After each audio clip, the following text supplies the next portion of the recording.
evening. Good evening, everybody. Thank you for being here. Thank you for being here. My name is Mark Mishak. I'm very proud to be the AD here at SUNY Potsdam. Thank you.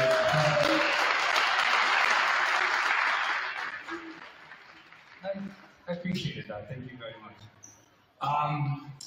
As I stand here on the court that bears the name of a legend, the legend, I find it hard to find the words to do him justice, and I realize that no words will ever do the greatest Potsdam Bears, the greatest of Potsdam Bears, justice. I'll tell you a brief story. I had the pleasure of meeting Coach Welsh only once, but the impact he made on me was incredible. And the best story about Coach Welsh that I've ever heard comes from my good friend, Bill Mitchell. And my words to all of you, and I hope you leave this place with just one little piece of aha, and I can be like that too, to make the world a better place, are these few words. Bill Mitchell always told me that whenever anybody asked Coach Welsh, Coach, when somebody asks you for help, do you ever say the word no? And Coach Welsh always said, not if I can help it.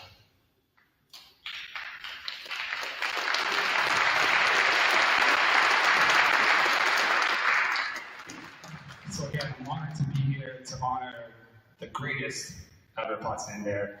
I'm going to pass the mic to my good friend, Bill Mitchell. Thank you very much.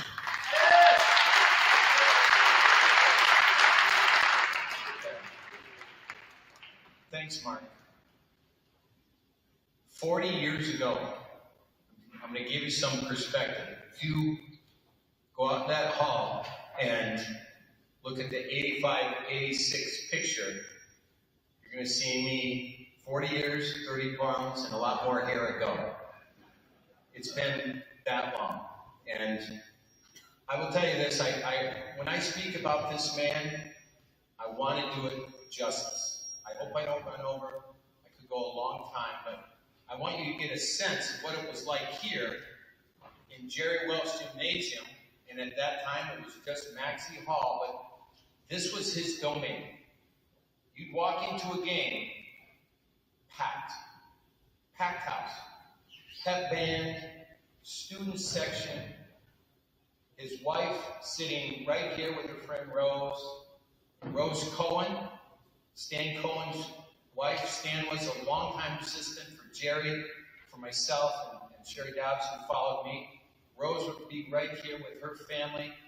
And Coach, he could work a room. He probably knew 90% of the people in this gym.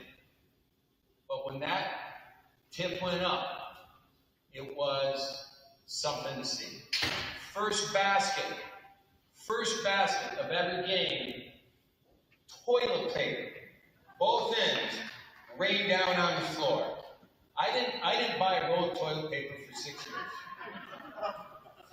My wife, my wonderful wife, Nicole DeVay, worked that door, and we'd be up by 30 at halftime. My eyes could wander, and some beautiful co-ed walked out and said, "What? Who's that?" And 40 years later, beautiful family, and a great wife. So thank God there's some toilet paper on the floor back then. All right. But 40 years ago is when I came. 1 month ago today is when we got the call that Coach had passed. I had texted his daughter that morning. I was hoping to go down and visit him. And she said he's not going to make it through the day. And that was tough. That was tough. 2 weeks ago, we had a funeral in Raleigh. And what a turnout we had. Alumni, coaches, Bax's family, people from Duke. After he finished here and went on to Division I at Iona, I became the head coach. He was at Iona for 4 years, and then he ended up teaching at Duke and taught all these great players and ever went down to Duke, hey coach, how you doing? He knew everybody. It was just the way he was. I want to make sure that we extend prayers and thoughts to his favorite team, his beautiful wife, Kathy. To watch how he treated her was an example for everybody. His son, Tim, and daughters, Mary Kay and Anne Marie. Coach was blessed with 8 grandchildren, 1 great-grandchild, and that was, he never had a favorite team. Remember Joey on his show, Coach, who was your favorite team? He said, let me ask you a question. Do you have children? Do you have a favorite child? But his favorite team was his family. I want to acknowledge 2 people here in attendance. Jerry Howerham. Jerry, could you raise your hand? All right. Jerry is a great, great high school coach. One of the best people on the planet. But he was Jerry's JV coach when he started Messina High School. And Bill Myrna, another great local coach, former coach of Jerry, Bill was on one of Jerry's first teams here at Potsdam. And I think I've got stories. Those guys have stories. Mike Lehendro, where's Mike? Mike Lehendro used to work camp. Tom Miller, great coach at camp. Hal Cohen, Stan's son, was a great camper here. He and Rick Carlisle. Rick Carlisle coaches the Indiana Pacers. They used to run up and down these floors. Hal had a great career at Syracuse, been a physician for many years down at Syracuse, and maybe the most popular class to take with Dr. Cohen at Upstate Med. So Hal's daughter obviously is our women's basketball coach. So I'm going to hustle here.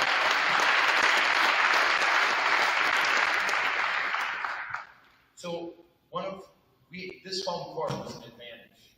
I mean, they introduced the other team. All the students for Potsdam would hold up a newspaper. They throw toilet paper on the floor, and just the pep band, the energy. We play 10 guys a game. And one of the coaches who used to watch us play said, you know what? The guy comes up, he said, you had to give 100%. 100%. And if you couldn't go 100, if you dropped to 99, if fist went up, that's when I need a sub. And someone would come in, they do their job, and it was like replacing parts. And when that guy ran off the floor, the whole bench got up and cheered for him. We did all these little things. If someone gave you a pass for a basket, you pointed at him and thanked him for the basket. If somebody missed a layup, that was a physical mistake. That's okay. Go on to the next play. We sacrificed. We had subs average more points than starters. Practices were his favorite time. 2 hours. We'd go down to that locker room, put our whistles on. Come on, Mitch, let's go up there. Let's coach our asses off today. But for 2 hours, 13, 14, 15 guys, nobody sat. If we were going 5-on-5 here, 5 guys were working on out-of-bounds plays, working on how we might rebound on a missed free throw, how we could win the tip, even if somebody jumped higher. We were prepared for everything. And the last 2 minutes, or last 10 minutes of practice, we did game-winning situations. That was an education for me. 5 guys, always on the same page. 5 guys. I remember early on, I had a notebook in my back pocket. I was taking notes because I was learning from the best. And 3 minutes to go, behind by 10. Push it up, score. 5 guys, we call timeout. 5. And we practiced that. One guy didn't call timeout one day, just kind of played it off like it wasn't important. He could breathe fire. And when that young man did not call timeout, he was reminded with force, and it never happened again. We practiced, this is fun, we practiced a timeout. You'd just be standing out here, come on, bring it in. Timeout! They'd all run to the bench. Time in. They'd all run here. halftime, they'd all run out. And they'd wait. Second half, they'd all run back. I mean, we practiced every single thing. And if it was a close game, we knew we were going to win. We knew we were going to win because we practiced everything. I'm just giving you two examples.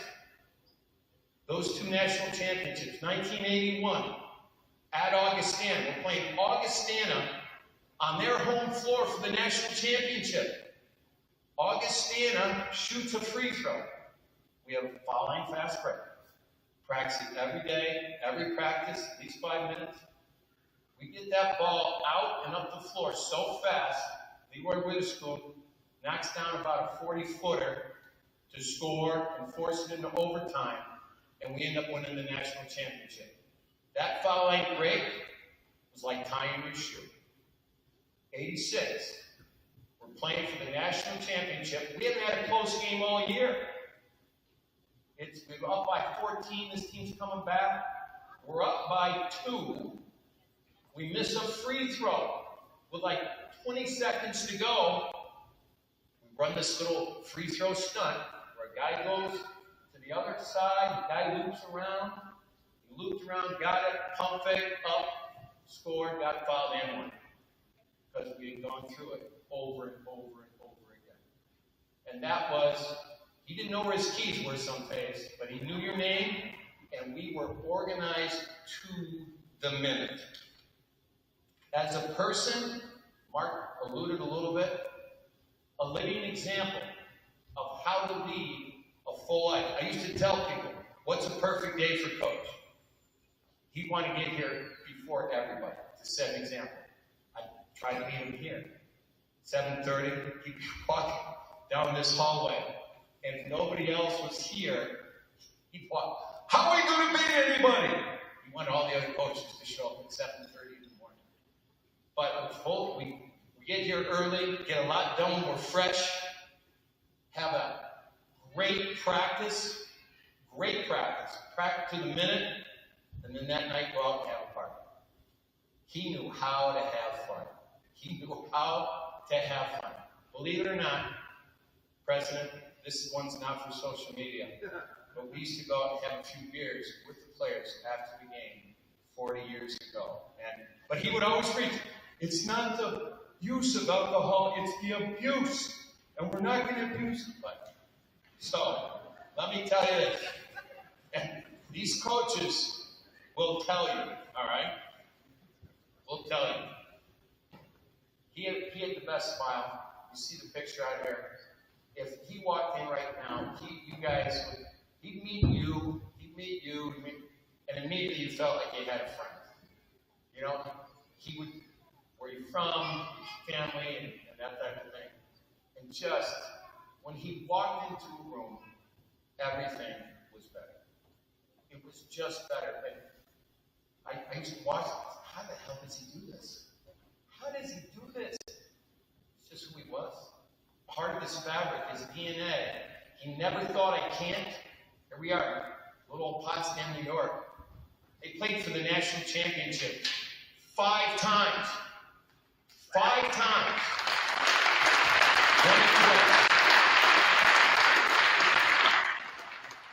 You know, I'm making him maybe he's bigger than this. I saw him upset one time. More than one. The first time was in 1987.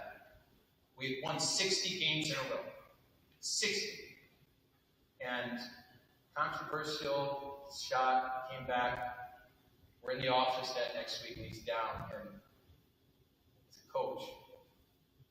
He'll be okay. Eventually, I said, what's bothering you? He said, I feel like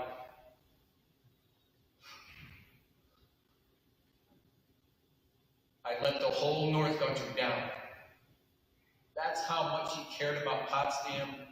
The people on campus. Our reach was from Burlington, Vermont to Watertown in Canada. We had so many people who came to these basketball camps, 800 kids this summer. He ended camp on Friday, and his message always was first and foremost to thank your parents or your grandparents or anybody who sacrificed for you to come here. That was his first message. And the second message, be a good person. Be a good person.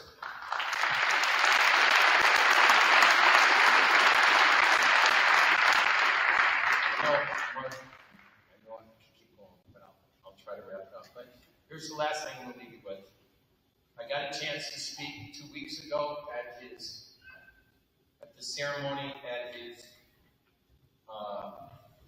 reception after his funeral, and he used to write letters to high school coaches looking for recruits, to people who were part of our booster club, to people who golfed in the golf tournaments that he ran.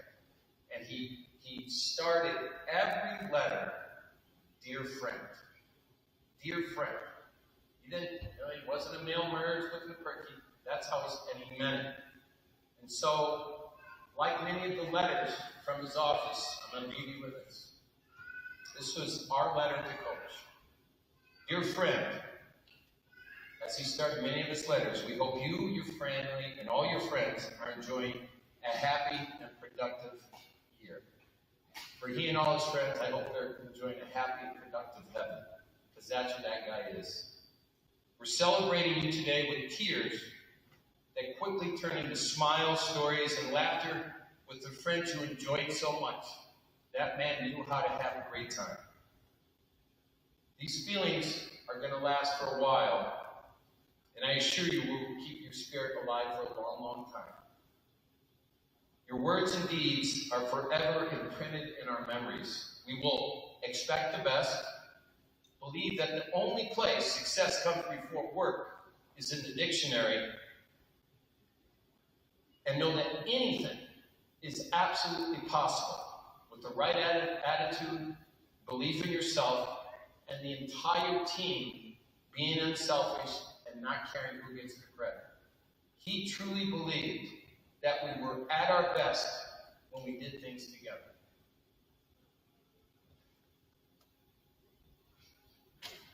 We all miss you, and we'll miss hearing from you. Your voice, your words are going to live in our heads for a long time, and that's a really, really good thing. That's the gift you gave every damn day, always making time for anybody who crossed your path.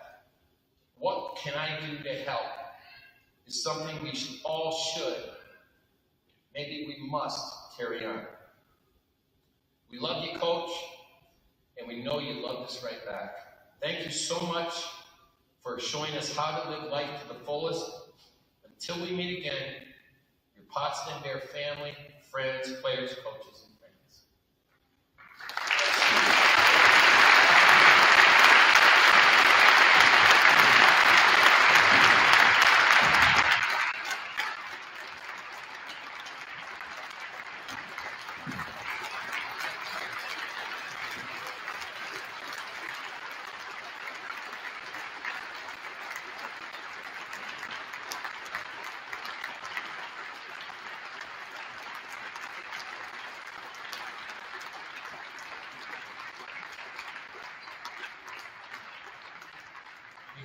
We have a video tribute that a young man named Francesco Palumbo put together. I don't know if any of you know, but 3 years ago, we put together a documentary about Coach Welsh. And if you want to really get a sense of what this guy was, it's called The Bodacious Bears, and it's on YouTube. So give up Netflix for a night. It's a couple hours. It'll make you feel great about Potsdam. So without further ado, here is the video tribute. Thank you for being here with us tonight at SUNY Potsdam as we take time to honor and remember Hall of Fame coach Jerry Welsh. Coach Welsh was one of the most accomplished coaches in basketball history and the foundation of Potsdam athletics. During his time here, Coach built championship programs, set the standard for excellence, and helped put SUNY Potsdam on the national stage with unforgettable teams and championship wins. Beyond the wins and titles, Coach was known for his humility, generosity, and the genuine care he showed for every player, colleague, and student he encountered.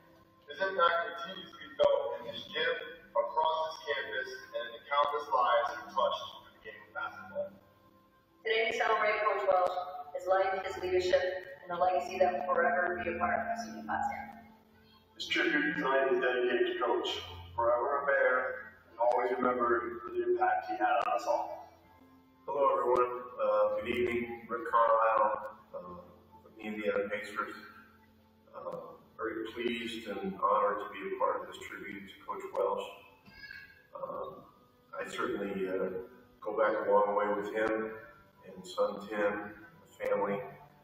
I think I went to the Potsdam basketball camp starting in 6th or 7th grade and all the way up through high school, and worked Coach Welsh's camps when I was in college and so on and so forth. As I have progressed in the coaching profession, it's become more and more obvious to me why he was such a great coach.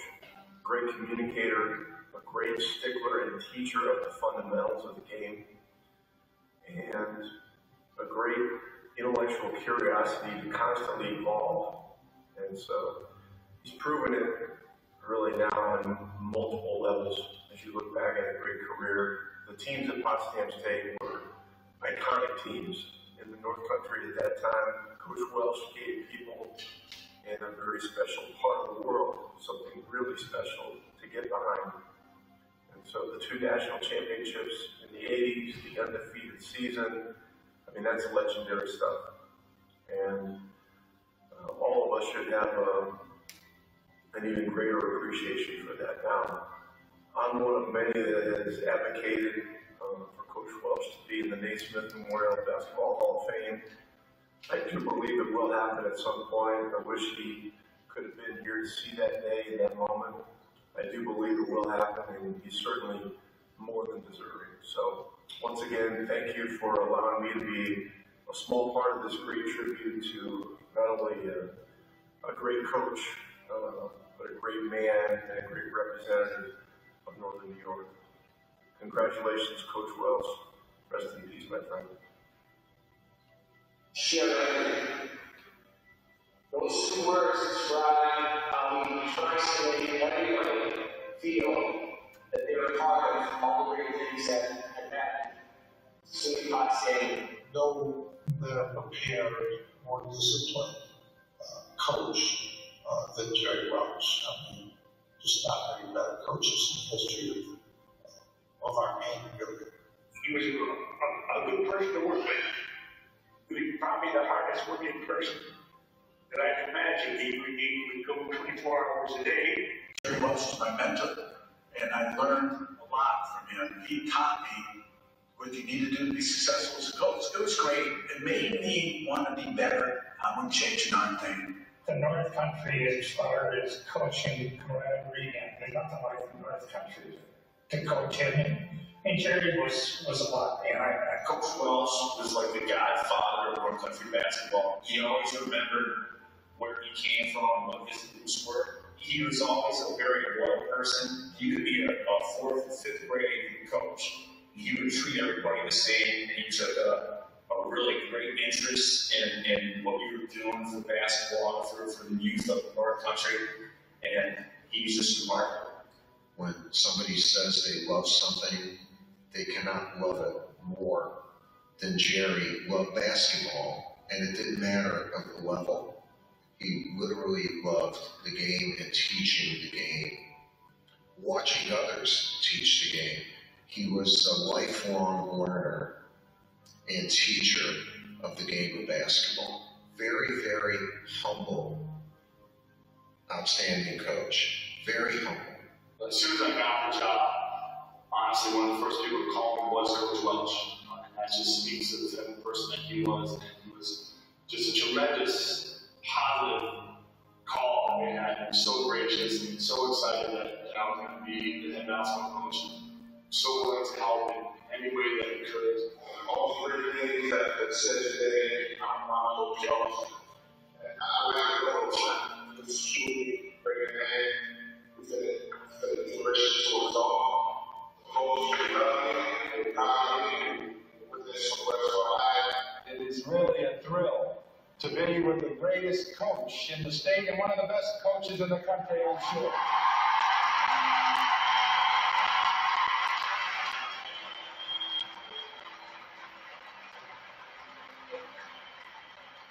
My memories of being at Potsdam State as a part of the Bears basketball program and understanding how and why all was accomplished remain my fondest and proudest times to recall. Thank you, Dad. It's been a great ride, and I learned how to coach the game from what I consider one of the very best of all time.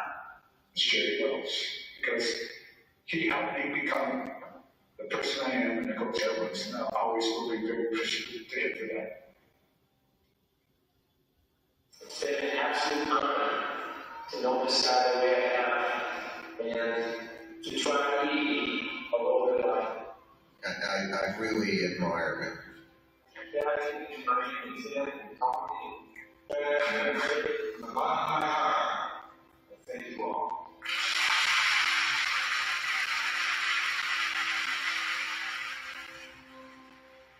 Most of all, appreciate being with you for all the time you were at Potsdam. Appreciate that very much. Thank you.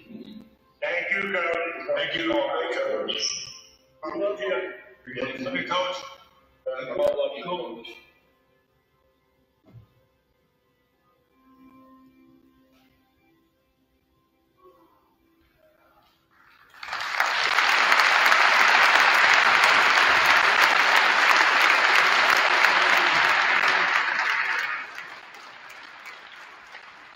I'd like to ask if there's any family, friends, coaches, alumni, and obviously our men's and women's basketball team to come on out here quickly. Can we just come out and gather and have a photo?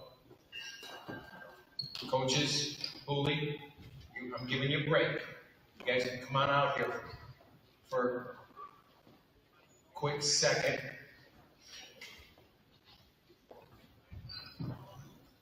Ann Keenan, I want to make sure Ann gets out here.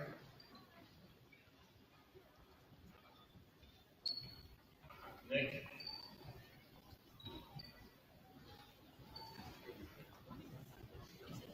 Tammy, come on. Lou.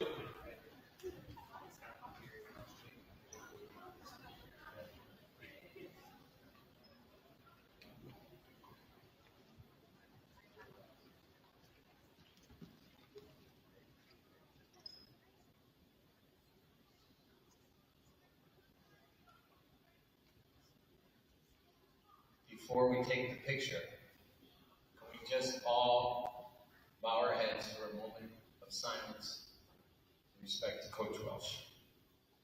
What a guy.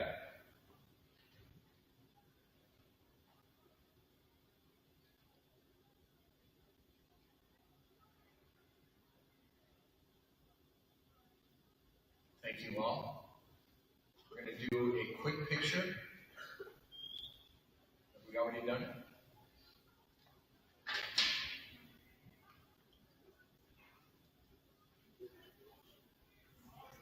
What's that? Okay, we got to take a picture. Okay. All right. And so, I got to get one of these.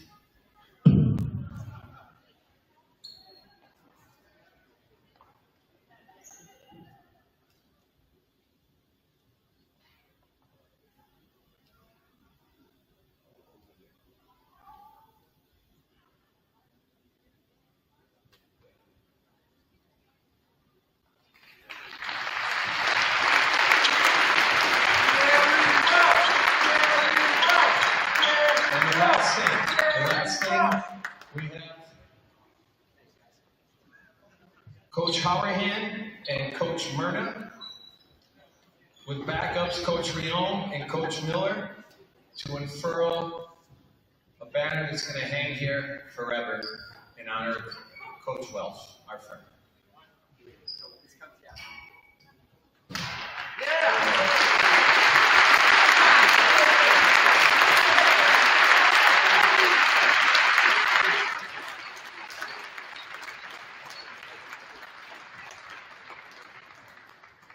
Thanks, everybody.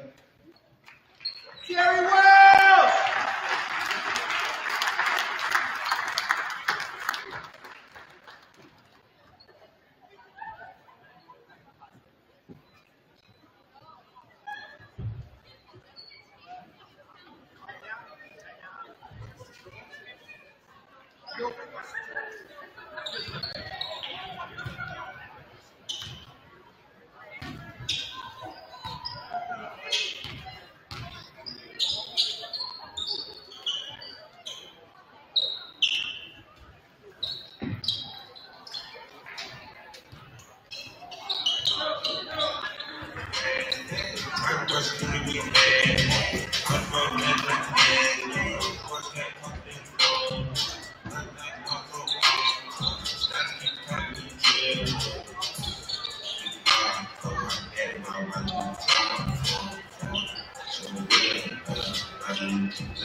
Can you do something for me? Can you hit a little wristwatch for me? At 21, can you do something for me? Drop some bars to my ex for me. At 21, can you do something for me? Can you talk to the ops next for me? At 21, do your thing, 21, do your thing. Do your thing, 21. No, not even the whack. It costs a lot, never seen a guy. That's how you shot. I can get advantage, but I can get the fly. Took the pennies off and this was fly. All my exes ain't nothing, I'm busting. Keep my arms back, grandman, they ain't studying. You ain't ready to put a tree. Don't quit you. I know you on your baby. I'm a savage. Snapper, booty, and magic. I slap her with the ratchet. I might slap a trap on this booty.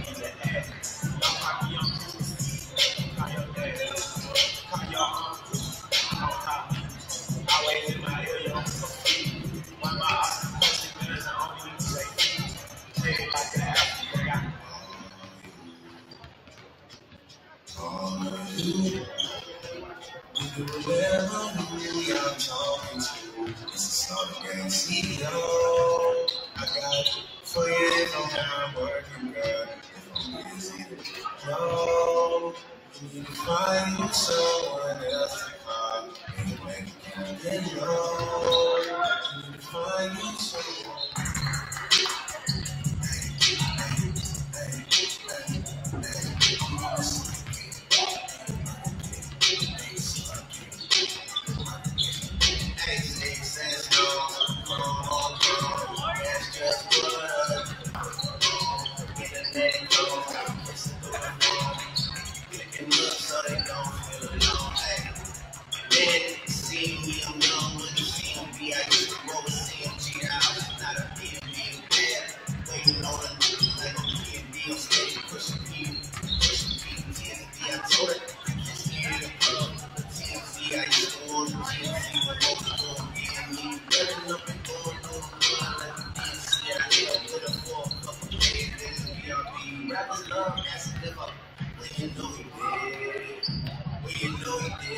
Came in here pills, but she left out on the coast. Hey, I'm living every 24 that Kobe did. Shout out to the Saints. I be the 80 city. Getting big, I'm on 10 for the cake. Get a lot of love from 12, but I don't see my cake. 51 divisions, they controlling when it's late. 21 my A's on the Nikes on the gate. All the dogs eating off a baccarat plate. See Drake and they under this debate. Ticket from a vet, that's a real state aid.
Can't reach, you don't find me out, can't see pretty straightforward. Can't even academic, no but you ready to do what's hey, I heard it say you ready to ride with the contract. Yeah, yo, whatever, yo, it's a career. They got weird, young and fall back, number one shoot, man, team, this is cool, tag team. Got the deal, can't wake up from it, this is not a bad thing. Look, I like shit, she's in the shower, me still flexing.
Six, 5, 4, 3, 2, 1.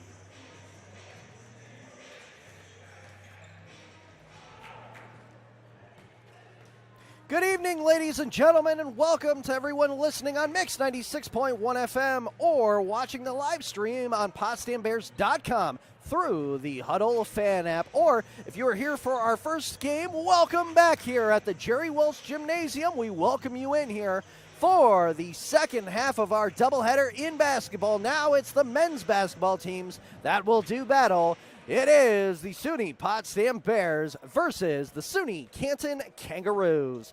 With Todd Truex engineering this broadcast on the Mix 96.1 FM side. And for my partner, Karamia Carista, I'm Taylor Salisbury. And right now, the SUNY Potsdam Bears coming off a heartbreaker here on Tuesday evening as they played Plattsburgh State at Maxey Hall. It was close all the way to the very last minute.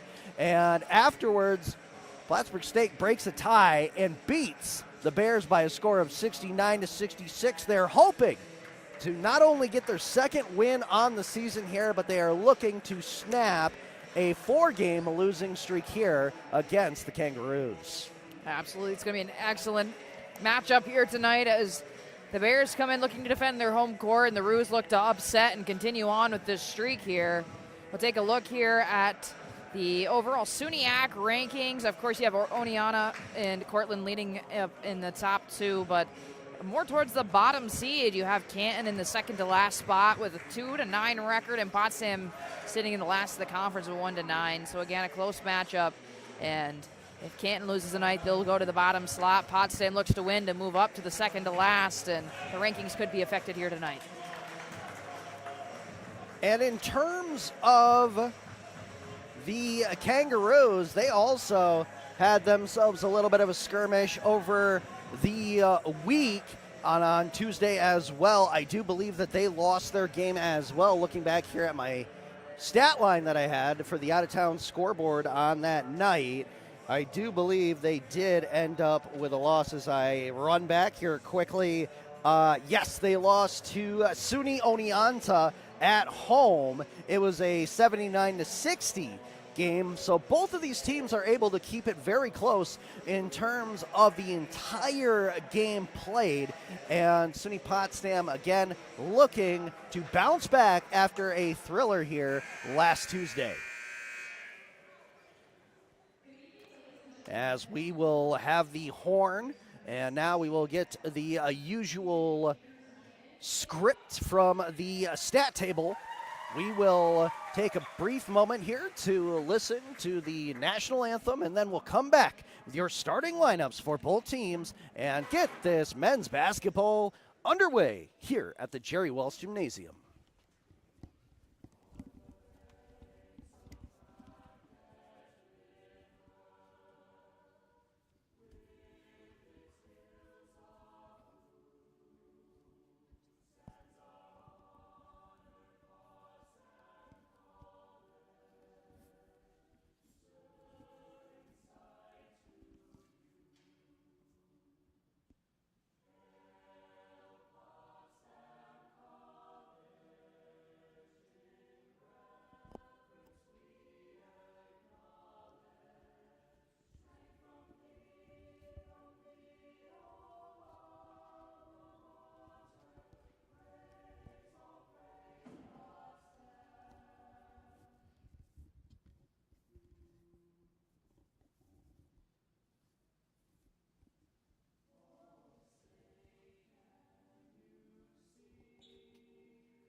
And a stirring rendition of the Potsdam alma mater theme, as well as the national anthem. Potsdam pitches underneath us in the crow's nest. Always great when they are able to come out here and help along with the crowd. Also have cheerleaders out here. I think this is a first for them. I do know that I've been told here by the facilities that there is going to be a cheerleading competition here on the weekend. I do believe he said on Sunday afternoon. So a lot happening around here on Maxey Hall this upcoming weekend. As now we will take a look at the starting lineups for both of these squads. Coming out here at the one for SUNY Canton is going to be number 2. That is Malachi Smith, a junior guard from Poughkeepsie, New York. Followed by, looks to be number 11, Colton Castrello. And number 15, Eugene Johnson Jr., also coming out here, a forward, 6'6", junior from Kiamesha Lake, New York. Number 23, Byron Streb, one of the captains, a junior forward, 6'5", 205 pounds, from Rochester, New York. And then it looks like at the 5 is number 11, Lateef Johnson Jr. from Cohoes, New York. As now we have the SUNY Potsdam Bears on the opposite side of the gymnasium coming out here. It will be number 1, Ethan Bax, junior guard from Queens, New York. We'll also have out there number 4, Timothy Hardy, a sophomore guard from Portsmouth, Virginia. Number 12, Bobby Kimokai, the freshman from Plattsburgh, New York, 5'11", 170 pounds at the 3. The 4 will be number 22, Bryson Brown, Mr. Electric, New York sophomore guard, 6 foot, 165 pounds. And then the 5th one will be sophomore guard forward combo, Mike Hancock, 6 foot. Guard forward combo, 6'4", 185 pounds from Bayville, New York.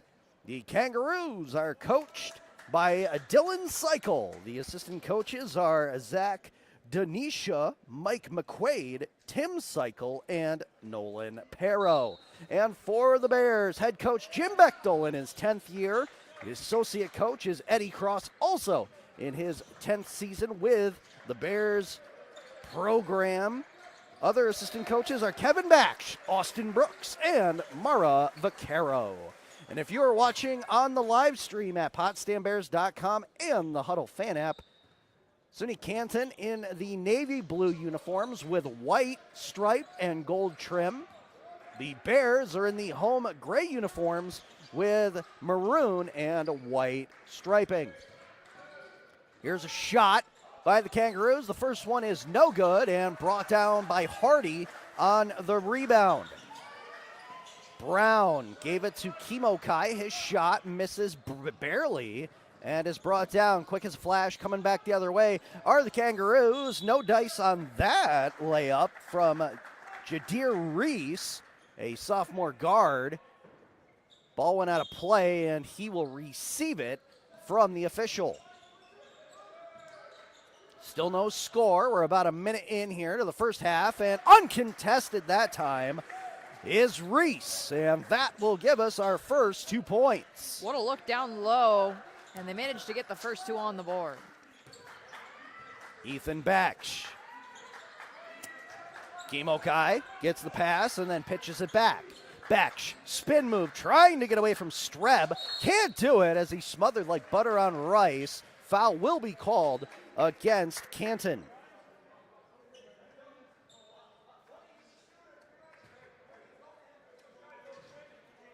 So the first foul here goes against the Kangaroos. They're up 2-0. Still plenty of time in the first. We're not even 2 minutes into this sucker as Hancock tries the layup from the right side. And ooh, a huge shoulder thrown on by Streb as he just creamed Hardy down to the floor. My, oh my, you want to talk about a run? That was a run by... I mean, they put Hardy up there as one foul, but that one again, or it did actually. Now I think about it, Canton does have the ball. I don't know about that one. Streb ran right through him.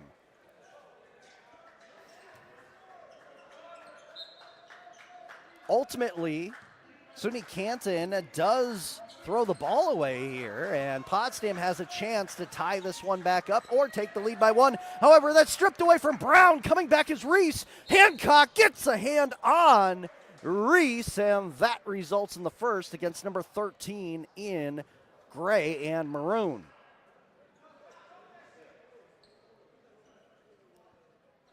Already a decent amount of fouls here as we're just a minute and a half over in this first half of play. We saw how in the women's game there was a decent amount of fouls, and that affected the contest. We'll see if that's going to play a factor here or not. as we go along here throughout the game. Right now, Reese has made his first free throw attempt. His second one is off target. Bex jumps after it, and a hand underneath of his by Lateef Johnson Jr. goes out over the line. So Bex inbounds it to Bryson Brown. Couple quick on the money passes here. Kimo Kai finally gets it to Bex where he will stop play a little bit. Trying to lob it up. He does from 2 feet away.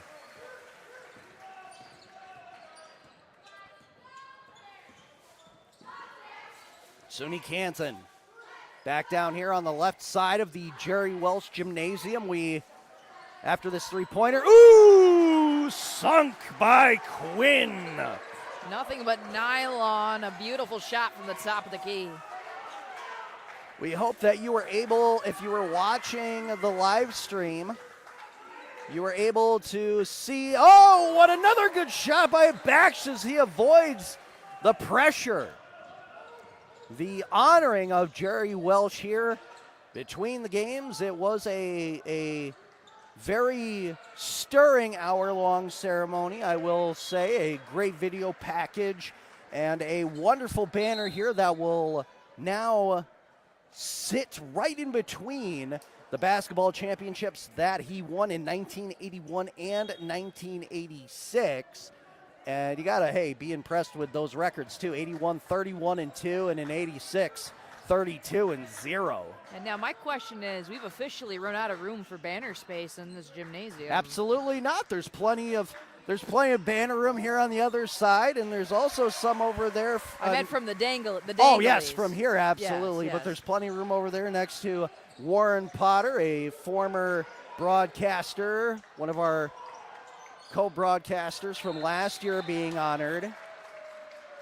I already picked my spot out, so we'll see in the near future. I think right there, right over the door. Yeah, no, right where the exit sign is. Exit left? Yes, exactly. Ball is out over the side. You take the right one, I'll take the left. That would be a great play. I like that. I like the design. The ball went out in front of Coach Bechtel and the Bears bench, so SUNY Potsdam regains possession, tied here at 6 apiece. Trying to cut in was Hardy. His shot just would not fall and roll around the rim. It was rebounded by Lateef Johnson Jr.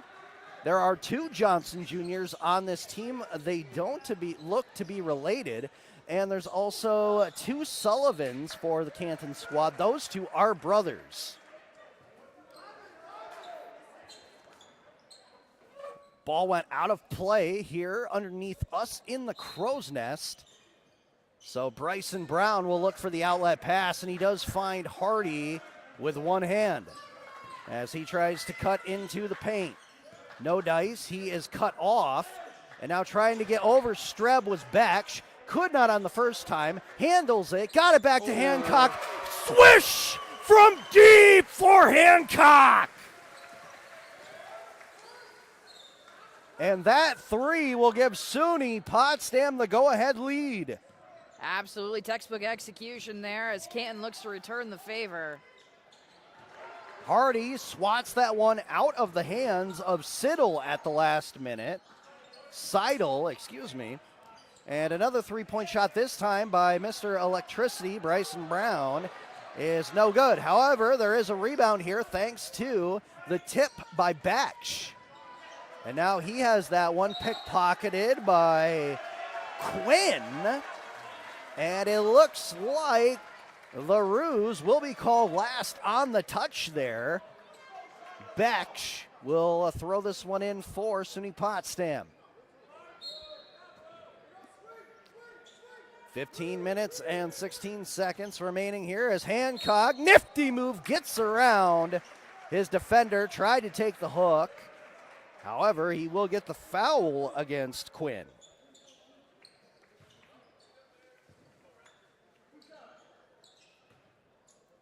Hancock up to the line. First time for the Bears. First shot, good.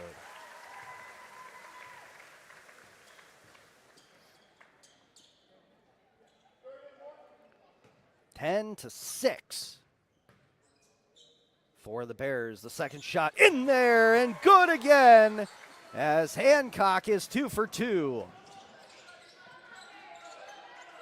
Streb passes it along for Smith and will get the bounce pass off the hardwood.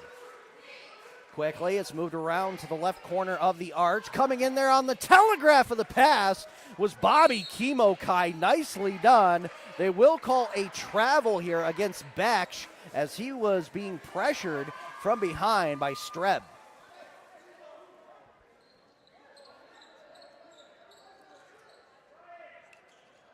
$14 minutes and 53 seconds on the clock here in the first half. 2 fouls apiece. Bears lead by 5.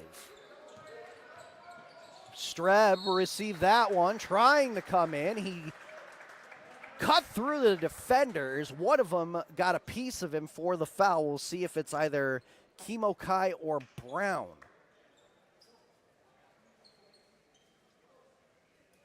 Streb will take his position on the foul line, and his first shot bobbles and bounces away. It hit the back, hit the front, and came back towards him.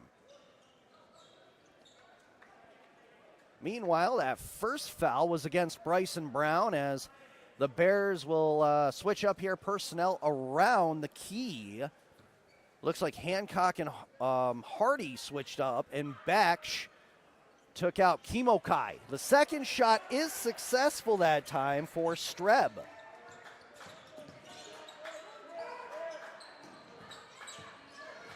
So it's a 11-7 game, or should I say 7-11.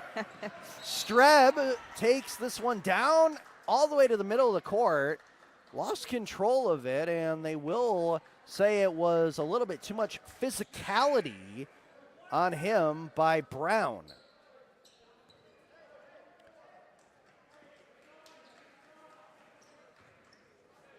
And that will result in the immediate exit stage right for Brown as he goes back to the bench. Coming in for him on the substitution is going to be Singh, making his first minutes here in the game. A nice pass down low, and Johnson Jr. is able to get it for 2. That's Latif who hit that one. Hancock on a pass from across the court.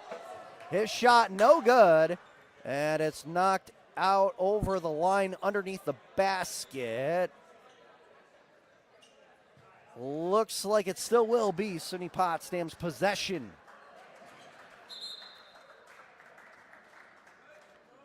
Before they can do it, though, it does look like Coach Cycle for Canton has called for a timeout here to regroup the troops. So it should be a full timeout here, and that will bring Canton down to 5.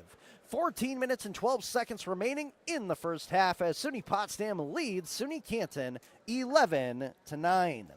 Karamia, so far, really, it's still a feeling out process, but we've already seen a lot of physicality here, and I know this is the Division III version of the Route 11 rivalry, but it's only 5 minutes into the game, and we're seeing a lot of fouls already. Yeah, we saw that in the last game against these two equivalents for the women's teams, and we were noting how in the women basketball record for NCAA, it was 90 fouls. That is the most ever occurred in a women's basketball game. At the end of the last women's game, there was a total of 70 fouls on our count. So just 20 shy of the overall ever most fouled out game record.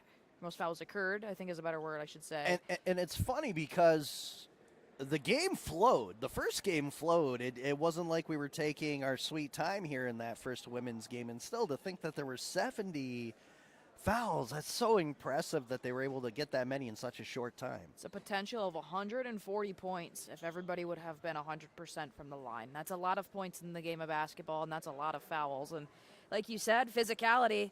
We have 6 in the board between both of these teams right now. We're just slightly over 5 minutes in. That's a pretty decent start here to the start of this contest. Yeah, right now, Bryson Brown has 2. Hancock has 1. Hardy also has 1 foul. For The Kangaroos, they go to Streb and Quinn, number 23 and 24, respectively. As it looks like we have finally made it out of the timeout. See if we can move this game along here. As who will get the open pass? That one is almost wide receiver caught there by Lateef Johnson Jr. And he avoids Hancock trying to fake him out. He'll get 2 more points. 3-point lead here for the Bears as they come back into the offensive zone. Kimokai hits the side of the board. It's brought down by Smith. Smith went up with it, and he'll get a shoulder for his troubles by Hardy, and that's another foul.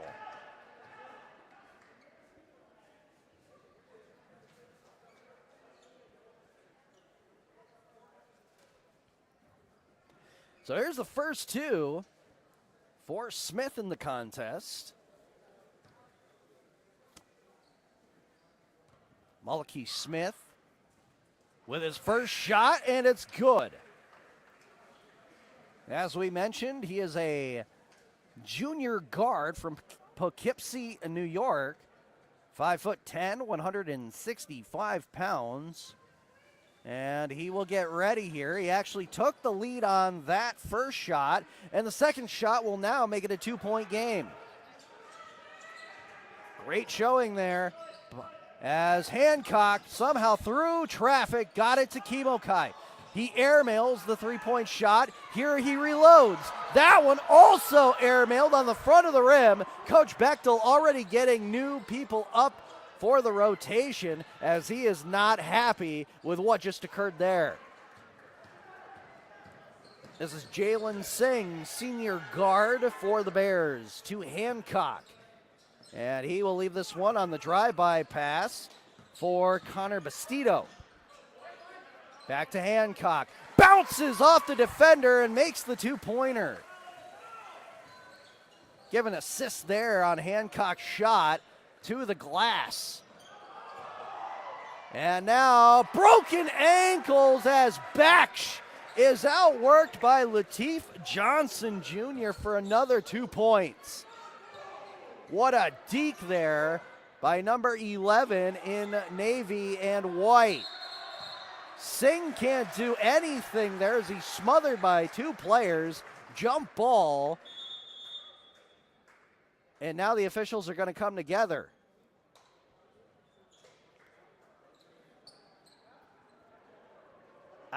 It's one of those things where obviously Singh can only do so much during that play when he's got 2 players on him. He needs one of his guys to kick back so that he can maybe put a pass back down lower into his own defensive zone because he can't put anything forward on that attempt.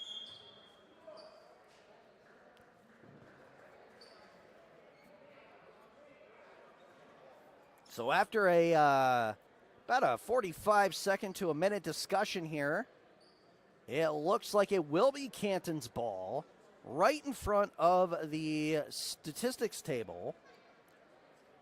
And I think they're just going to try to make sure that the proper time will be put up. There will be no foul. Obviously, it was just a jump ball.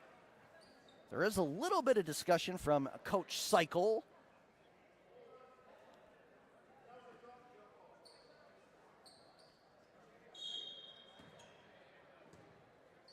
As the official just did mention to him that was a jump ball. I want to say he was maybe looking for a foul. Here's a wide open shot for a 3. As that was Beku who will score that one. His first points in the game. And the strategy here for SUNY Canton is definitely taking the Bears and double teaming them as they try to come down the court. That's the second time Singh barely was able to get that over to Bastido. Speaking of, Bastido got that in here to Matthew Szymanski, who has come off the bench. Baksh gets through. He found a lane, brought it down, had the ball. And there is a foul. That one will go against. As we wait here on the screen, that goes against Reese. Substitution here as it's a Seidel coming back in for Quinn. Baksh on the drive-by handoff from Hancock at the top of the arch, tries to come down. He spun off his man. Fade away, no good from about 4 feet out. Rebounded defensively by Reese as he passes it across to the left for Becko. Becku trying to get away from Baksh. That should and will be a traveling call against SUNY Canton. And it looks like Baksh will be tagged out here for Kimokai. Kimokai now has his left hand taped up. Not sure what happened, but he definitely had to go off for repairs with the athletic trainer, Kyle Pitts, as that shot by Singh is good for 2. SUNY Potsdam trying to get back to a tie here as they're down by 3. Oh, make it 6. Break the wrist, Lateef Johnson Jr. as he went up and over. Bobby Kimokai. Hancock tries his luck on the twirl, couldn't get it. Lateef Johnson Jr. keeps it in. He tried to bounce it off the legs of Kimokai so it would go out off the Bears. Now Hancock brings it back the other way on the rush. Kimokai wide open, three-pointer, hits the back of the rim and front and will be off.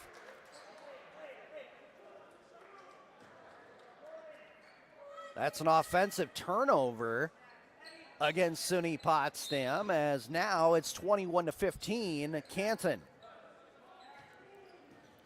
Almost halfway through the first half. Reese. Singh on top of him. Lateef Johnson Jr. picks it up and will get a 2 out of it.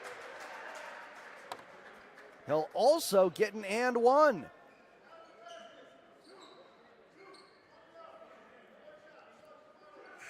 So Singh gets his first. Bryson Brown will come back in off the bench. He will take out Szymanski, who, again, short-lived minutes here in the first half. The and 1 misses, though, and it is a rebound here for Bryson Brown. Brown trying to get away from one, can't do it. He leaves it for Hancock. Crisscross applesauce. Bastido fakes the pass and got it to Brown in front of the Kangaroos bench. Brown being double teamed, wide open is Singh. Fakes out his man, got it to Hancock. 8 seconds remaining on the shot clock. His floater is good from 6 feet.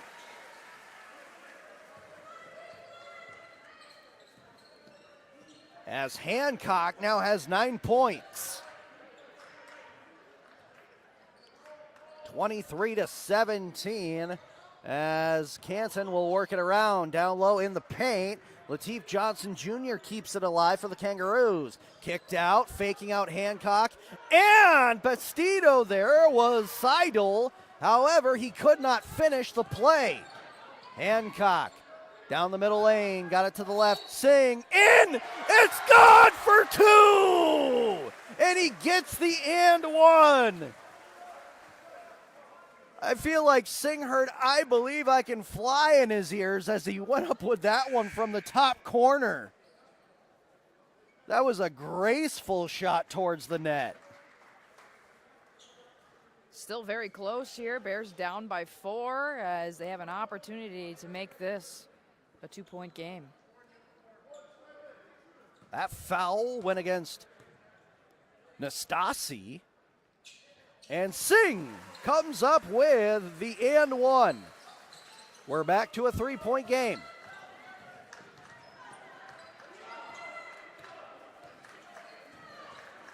Edram Beku trying to bounce it past Brown. He does. Ooh, almost slipping and hitting hard was Nastasi. Seidel misses his three-point attempt. Brown in the vicinity scoops it up.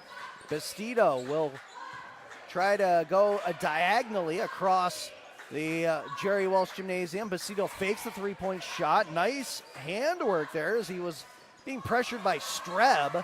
And then the next shot by Singh is no good. Nastasi to Streb. He's pressured by Cox. I thought that was a great battle underneath the board. However, the officials think differently, and Cox is going to draw his first foul.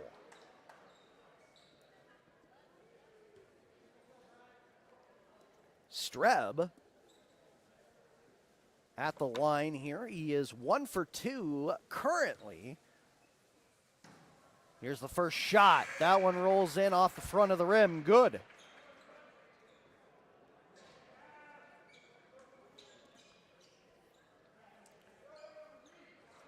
Some substitutions here for the Bears as Singh and Bastido go back to their respective chairs. Baksh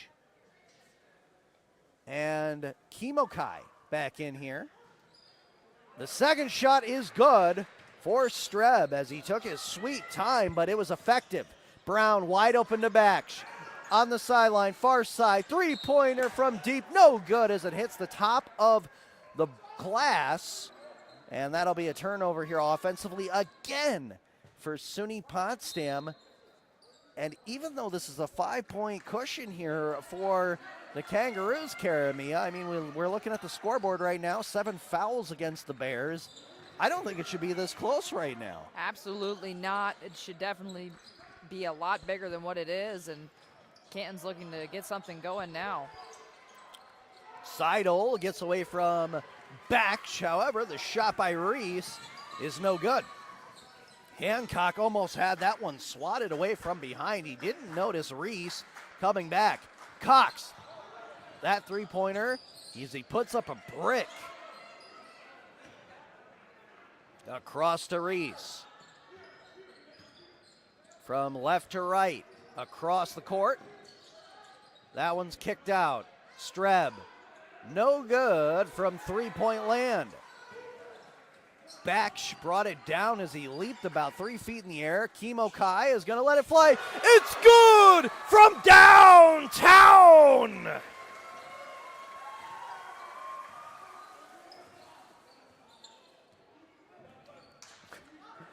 And now Reese is going to try his luck. No good on the three. Brown picks it up. He's got a big burst of speed. He's bodied, so he has to give it to Hancock. He takes a few shots. Got it to Cox, and it's good as he's right on the doorstep on the right side of the 10. And we are tied once more. 25-25. 6 minutes and 40 seconds remaining before the half. Seidel, no good for 3. And again, Ethan Baksh gets himself a defensive rebound. He's going to be pressured from behind, knocked down to the floor. That'll be the second foul against Jadir Reese. So he'll be quickly taken out here. Coming in for him will be number 12, Jamae Francois, a freshman guard from Barrie, Ontario. 5'11", 175 pounds. As right now he'll watch Baksh. They'll go to the bottom left right-hand corner, back up to the top. At the point, Cox to Hancock. 12 seconds remaining on the shot clock. Fade back. Ooh. Oh, what a shot as Hancock tickles the twine for 3. And Hancock is now heating up. Streb pressured by Cox, so his shot is no good. Baksh to Singh. He comes up to the foul line. His shot goes around the rim. Miscommunication as him and Cox were both colliding for that rebound. Here's a nice give and go, tic-tac-toe style from Francois to Nastasi. And Nastasi was able to put in his first bucket. 28-27 in favor of the Bears. Baksh pressured by 2, and this one is intercepted in the passing lane. The leading pass. What a defensive stop by Kimokai! He robbed Francois, and then the Kangaroos still pick up 2 points in Beku, but wow, that was a highlight reel defensive just knockaway by Kimokai. Absolutely. The crowd went crazy on that one. I mean, how couldn't you? He was literally flying in midair back for that one. And a very errant pass there is picked up by Francois. He got it to Streb, and Cox will get the foul. Coach Bechtel already noticing that 3 of his players here have 2 fouls apiece. 8 total in the first half, only 5 against SUNY Canton, as the Roos right now will cling to this 1-point lead, 29-28.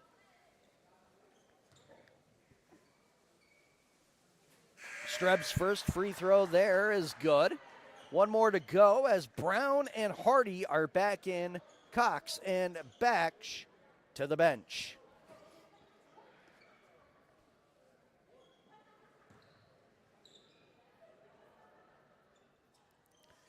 Streb taking quite a while to take his shots. That time it was unsuccessful, as he is now 4 for 6. Singh fakes the three-pointer, got it to Brown. Brown, the whistle blows, and there was a fair amount of contact there with the hip by Smith. And he'll get a foul here for SUNY Canton.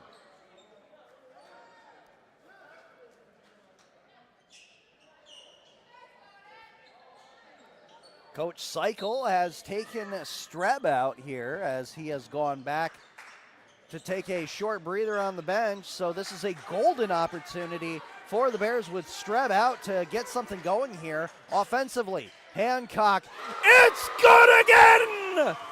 Take the lead 31-30 now.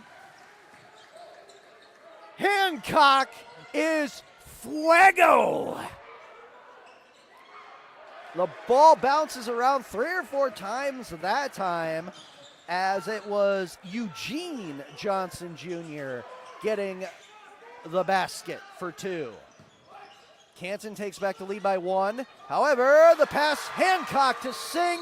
The dynamic duo gets another 2 points, and that will result in another timeout coming up here, this time called by the Bears. 33-32 Potsdam with 3:45 remaining in the first half.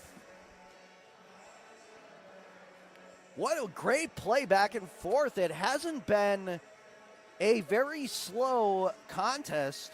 The pace has been gradual, and it hasn't let up here. Both these teams tremendous in terms of the defense, and when it matters, they're putting down the baskets that are needed here. Absolutely, 33-32, just 1 point difference on the board, just 1 basket away for the lead. And both of these teams are fighting tooth and nail right now. 3:45 remaining in the first, as we're about to head shortly into halftime. I think we're going to see a very action-packed second half. Tooth, nail, and body parts, as we mentioned a little bit earlier, and he's still in the game here as he will shadow Beku. That is Bobby Kimokai, who has had his left hand wrapped up. It's probably a wrist problem by the way it's taped, and we'll just have to wait and see if that hinders his shot selection here going into the second half. Bastido gets away. He'll take one. It's good for 3! Bastido out of nowhere!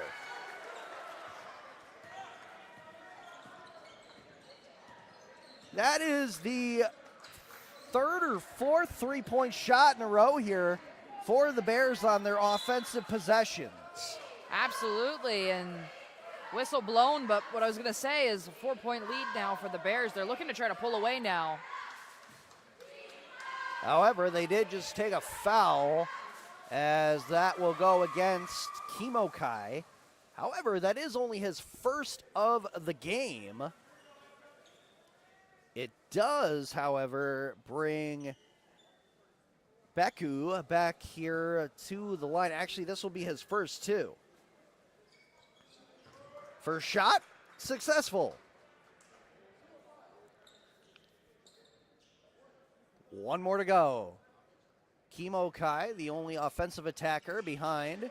Second shot is also good for Beku. And a quick whistle here, as there was a reach-in, actually with the leg, by Canton. That will go against Lateef Johnson Jr. 2 minutes remaining here before halftime. Hancock misses the shot. SUNY Canton coming back the other way, left to right. Wide open is going to be Johnson Jr., and that one from the long distance was no good. Rebounded by Hancock. Now Singh hits the back of the rim, misses on the three-pointer. That one is stolen away by Bastido. Great defense. And now Hancock, time and space, just could not pull the trigger. And when he hesitated, it resulted in missing the side of the net. 2:21 remaining, and it's Canton's possession as they look to try to tie it up. As they come back down to the left side of the Jerry Welsh Gymnasium.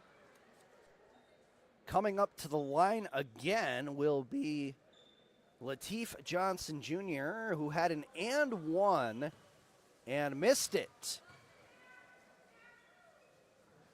That first shot, oh, it spun in and out. You couldn't get any closer if you tried. Oh boy. However, he will sink the second shot, and another timeout is called. I think that was the right call here, as to be honest, that might be a little bit of a shakeup here mentally for Johnson Jr.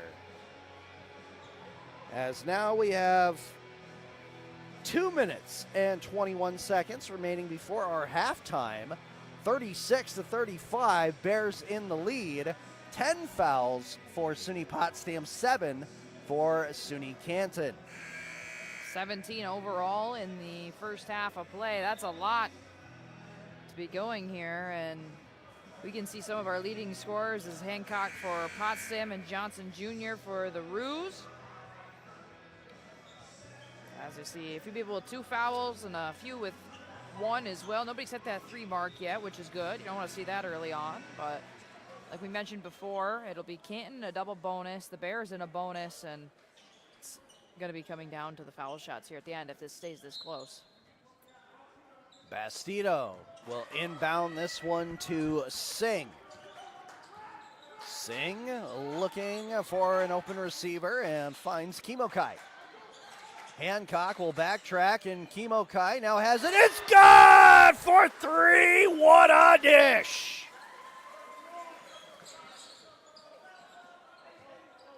Kimokai finds the bottom of the net, and it's now 39-35 Bears with about $1:45 remaining. Bounce pass. Beku was looking for Eugene Johnson Jr., and Bex tried to swipe that one away. He got caught by the police, though.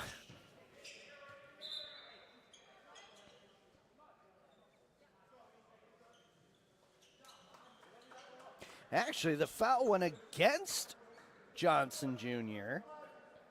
Thought it was going to go against Ethan Baksh. So Hancock is up to the line. It bounced off the back of the rim. And the look on his face, his expression was priceless as he just has now missed his last 2 free throw attempts.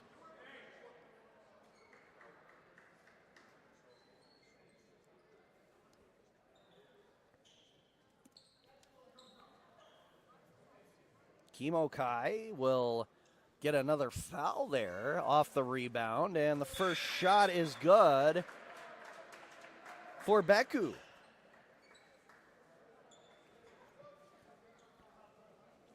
As you mentioned, it probably at this point will come down to who makes the most free throw attempts, because right now it's getting a little chippy, not too chippy, but it's just enough where any kind of touch on a player is resulting in a foul. Absolutely, and right now, 2-point differential, those small touches are going to add up. So SUNY Potsdam now controls the rock. 2-point lead as it's a jump ball. Baksh and Lateef Johnson Jr. were battling for it. It will remain a Singh and the Bears' possession. Hardy underneath of the basket, trying to find somebody. Everybody is pretty much covered, and actually Hardy will now swap out with Singh as he threw it intentionally off the body of Lateef Johnson Jr. Nice strategy there by the Bears. Finally, the pass intercepted. It was in the feet of Bastido, poked away. Oh. Ooh, Streb goes up, and Baksh got a good chunk of him, a rather sizable one, as Streb almost took a header into the wall. He'll take to the line now, too. An opportunity to tie things up here. Streb so far 4 for 6. Make it 5 for 7.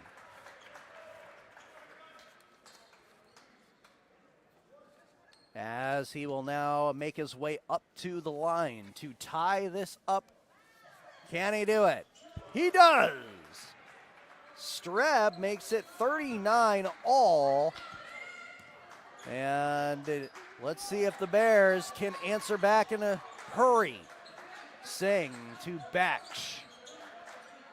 Looking, Hardy came right into your living room picture there. As we have 1 minute remaining here in the first half. Baksh, no good on the three-pointer. Then Singh is knocked down by Reese. Somehow he avoided any sort of foul. That one thunderously thrown back out, and now SUNY Canton really putting some power on the passes, so to speak. Airmail three-pointer, no good. Reese picks up the two-pointer. However, it looks like he may have tweaked his ankle as he is limping back into the defensive zone. Hardy shot no good as he floated towards the net, and it's brought back 3-on-2. Three-point shot, that one barely had enough rocket sauce to make it to the rim on the shot by Smith. Shot clock turned off. 10 seconds remaining. Coach Bechtel telling his team that they need to run this out and make sure that they get this off in time. Coming in is Baksh. He gets contact. You would think that there's a foul there, but apparently not. Wow, that was a lot of contact put on Baksh. So that concludes the first half of play here in the Jerry Welch Gymnasium at Maxey Hall. And after 20 minutes of play, the score is now 41-39, and that could have been a key 2 points if that foul had been called. You know, that would have tied up the game if he would have made them both. Absolutely, and I don't know how. I mean, you see the way that the direction of the ball changed and how he got a good palm on the wrist of Baksh. That might be the call that swings the momentum in the favor of the Roos going into the second half. Yeah, in a close game like this, calls like that are extremely important, and you definitely just have to be on top of it when it's close like this. Well, in that case, we're going to take a pause here on our side, but when we come back, we will have your first half statistics, and we will go over the updated out-of-town scoreboard. Stick around and sit tight. We'll be back here in a few minutes on Mix 96.1 FM and PotsdamBears.com.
All right, Todd, we're back in 10, 9, 8, 7, 6, 5, 4, 3, 2, 1.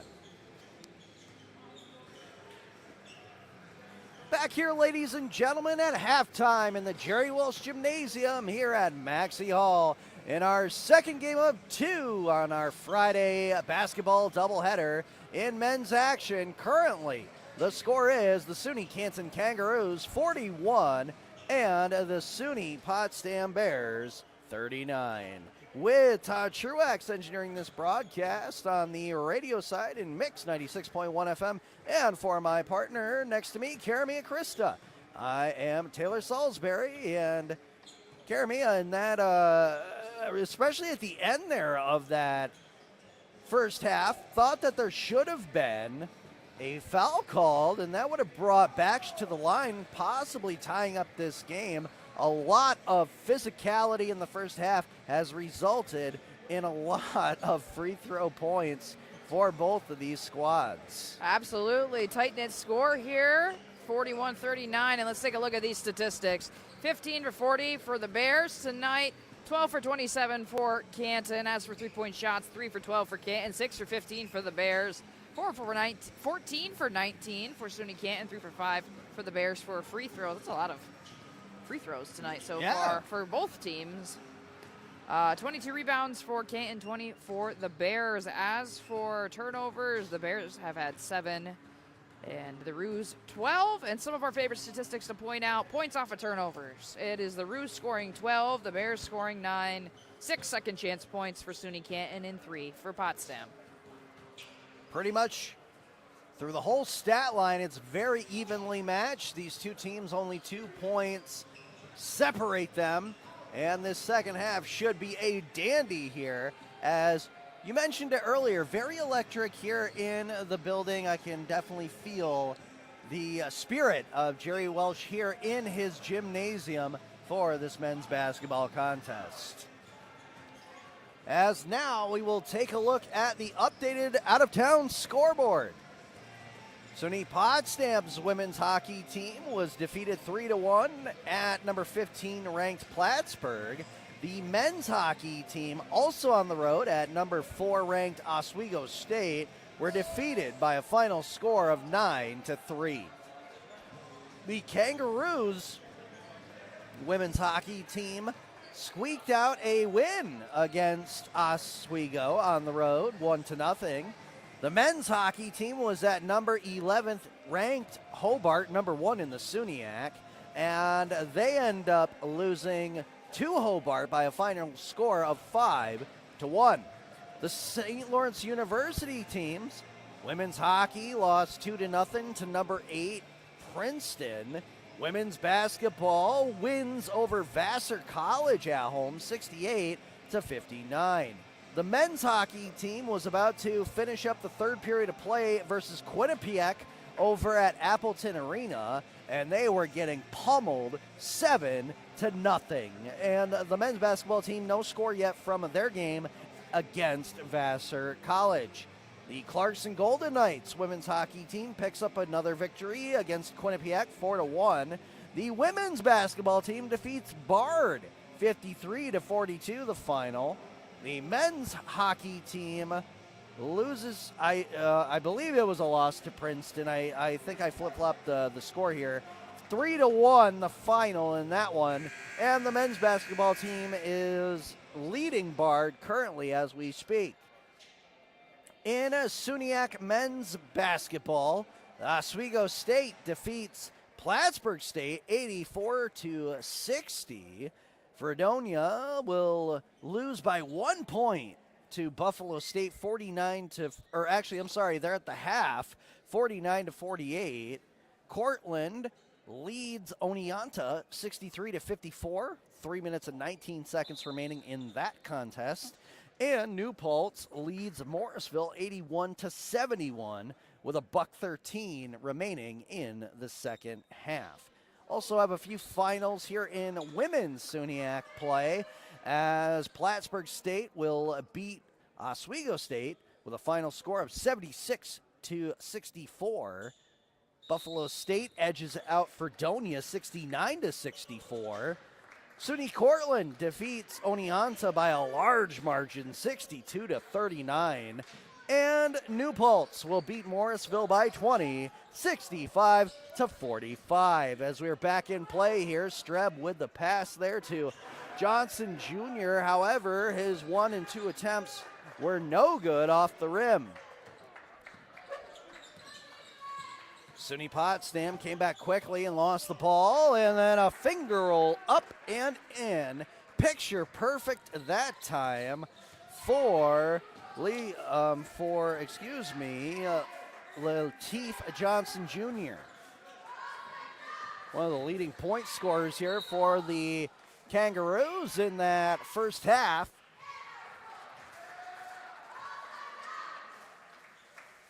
Offensive turnover here against the Bears as Coach Bechtel in front of his bench kind of looking for an explanation here by the official. He's not really going to get a lot of it here, as the official just walks away from him and he keeps talking. However, now SUNY Canton comes back here to the right side of the court with the fake. It's Quinn going up over Hancock. It's good for 2. Beautiful 2 points there, and it's Canton now trying to build a little bit of a lead. Not too much right now, but trying to get it a little bit bigger so they can have that reassurance. They've started to gain a little bit of steam here as they're trying to move the train going, but it's a 3-pointer for Kemokai.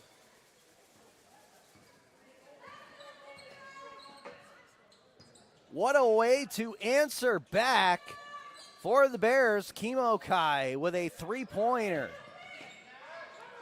Getting underneath of Kemokai that time was Smith, but his shot is off target. Baksh was looking for the pass all the way across to the bottom left-hand corner. However, he got hit, and there is a foul here. That will go against Quinn. It will be his second, and for some reason Baksh had to swap out here. I don't think that was by design by Coach Bechtel, but it brings back in Timothy Hardy, who has it now. He bounces it off the glass. It's good. Bechtel thought there should have been an and one on that one. Perhaps the Kangaroos just got away with one. Strangely enough, that was only Hardy's first bucket of the game. I know Timothy had quite a few points in the game on Tuesday, as that 3-pointer is a no-no on the Roos. Hancock will try to power his way in with a bulldozer. Shot no good, but the foul will bring him up to the top of the paint.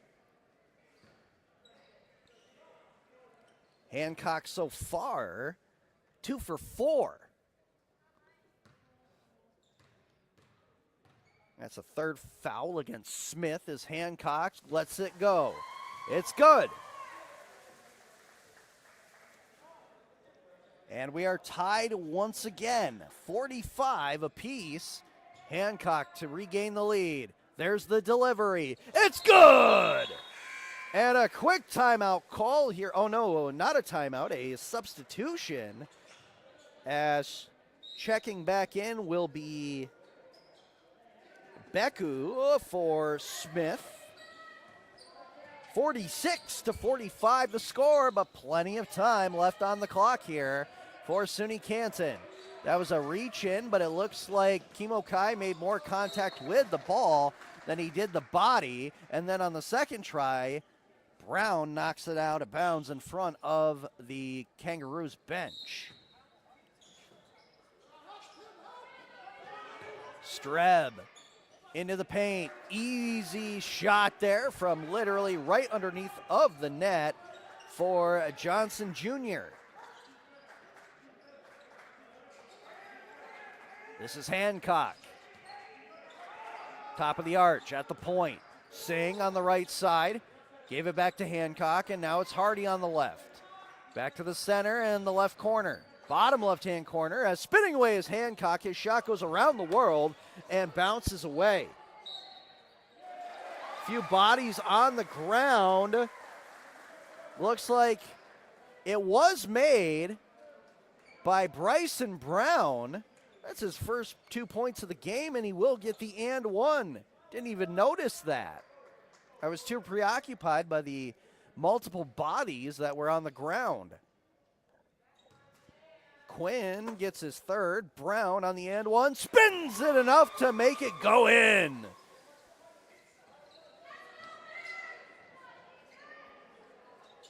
Two-point lead here for the Bears. Getting away from Brown is going to be Lateef Johnson Jr. His pass around. It will make it ultimately to Streb. He gets hit by Hancock, and that will be his second.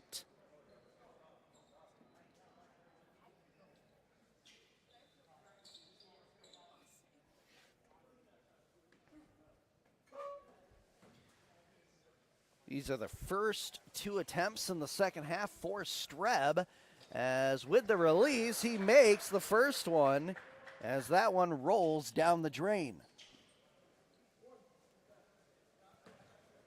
Here's the second shot for Streb. On its way, hits the front of the rim. Brought down, and they do say that Hardy jumped on the key too early. So Streb will remain there at the foul line, and that shot is good. So even though Streb missed that second shot, technically he made up for it on that extra attempt since Hardy jumped off a little too quickly. Tied ball game now as the Bears look to go for three. Singh misses, and it's rebounded here by the Roos as they come down the right wing side. It's going to be thrown all the way back out. I think it hit the cheek of Reese. And it's bounced back here to the top right corner of the arch. No good. Bringing it down were the Bears. And they're going to call a foul against Singh. It will be Quinn this time to the charity stripe, I believe. No, they're going to actually say it went out over the sideline. That's interesting. Yeah, I didn't think it was anywhere close, but then again, my eyesight is not the greatest right now. Quinn. Streb surveying the landscape. Kicking it across to the right. It's Quinn putting his body into Brown. That one was tipped away. Nicely done by Bryson Brown. That one is going to be a shot clock violation as the shot was not in time. Offensive turnover against SUNY Canton as we are still knotted up here at 49. 15 minutes and 23 seconds remaining. Fake three-point shot by Singh as he will pass it along. They work it left to right around the umbrella. Now trying to go back to the left side, and that one was stolen by Streb. Over to Quinn. Quinn now to Beku. He barely has any real estate to move as Brown is all over him. Got the pass to Streb. Singh's there, and now Lateef Johnson Jr. pounds this one away for two. SUNY Canton back on top by 2 points. 51-49 now is the score.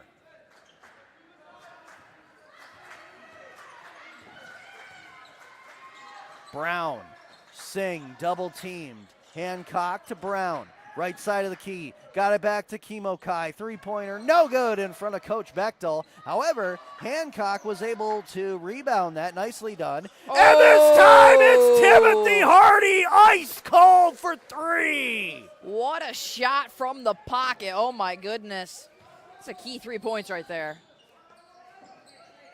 52-51. As Quinn will try to answer back here in front of his own bench. Trying to drive in there, no good. Picking it up on the rebound is Quinn. The initial shot was Beku. So Quinn has 4 points here alone in the second half. Singh stutters, steps his way up. Hancock now has it. Dribbling to the middle. Got it to Brown. His 3-point shot, no good from the left corner at the top. Quinn to Streb as he will try to beat out Hardy. Brown puts a hand in there, and that will be actually on Hardy. That's his third.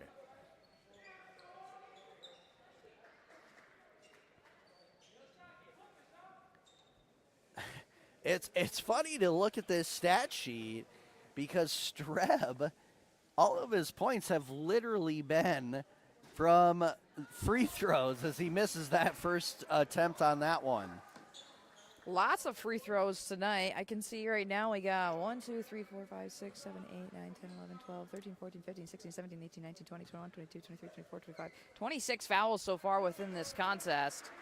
And that itself is 50-something points. It's fascinating. It's absolutely fascinating. As right now it's going to be Brown and Hardy on this one. Finally, Brown swinging away. A razzle-dazzle. Gave it back to Hancock. He gets pushed. Tries the fadeaway shot anyway. But he'll get 2 chances here on the opposite side. I want to say Streb here was 1, 2, 3, 4, 5, 6, 7, 8, 9 for 13. So here's Hancock's attempt. That first one bounces off the front of the rim and no good.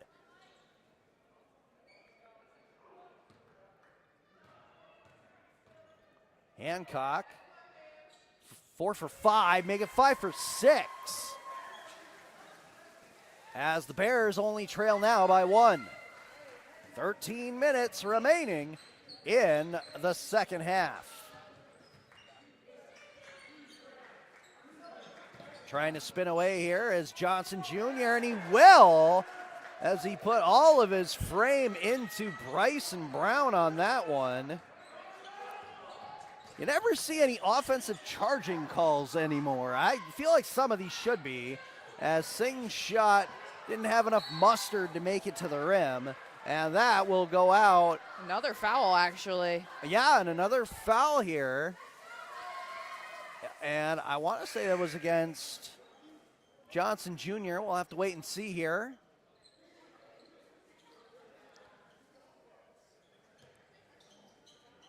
Well, they're saying it was number 12, which would be Francois. I didn't really see Francois out there. It was a foul, though, against the Roos. Here's a step back. Hancock no good, finds the rebound as Streb was going the other way, but the other attempt will not fall. Streb has that one, loses it off the body of Singh, and back comes the Bears. Hancock, that one is knocked away. What a swat, and a huge jam by Lateef Johnson Jr. My, oh my. You're going to want that one for the highlight reel. Absolutely. He earned all of that slam dunk. Meanwhile, there's a three-pointer on its way, but no good for Singh.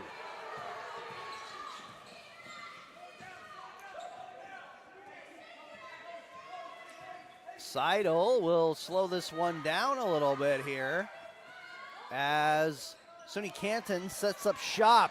A hard pass across for Quinn by Streb, no good, rebounded here. Johnson Jr. back out, and another three-pointer is no good. That hits the back of the head of Quinn as Brown was trying to give it to Hancock. He's deked 1, 2, 3, no good on the shot though, and now Streb with a home run pass hits Quinn, Quinn goes off the body of Hardy. That was a late whistle. I don't know about that one. The official took a hot 2 seconds to call that one on Bryson Brown. Or no, Timothy Hardy for his 4th.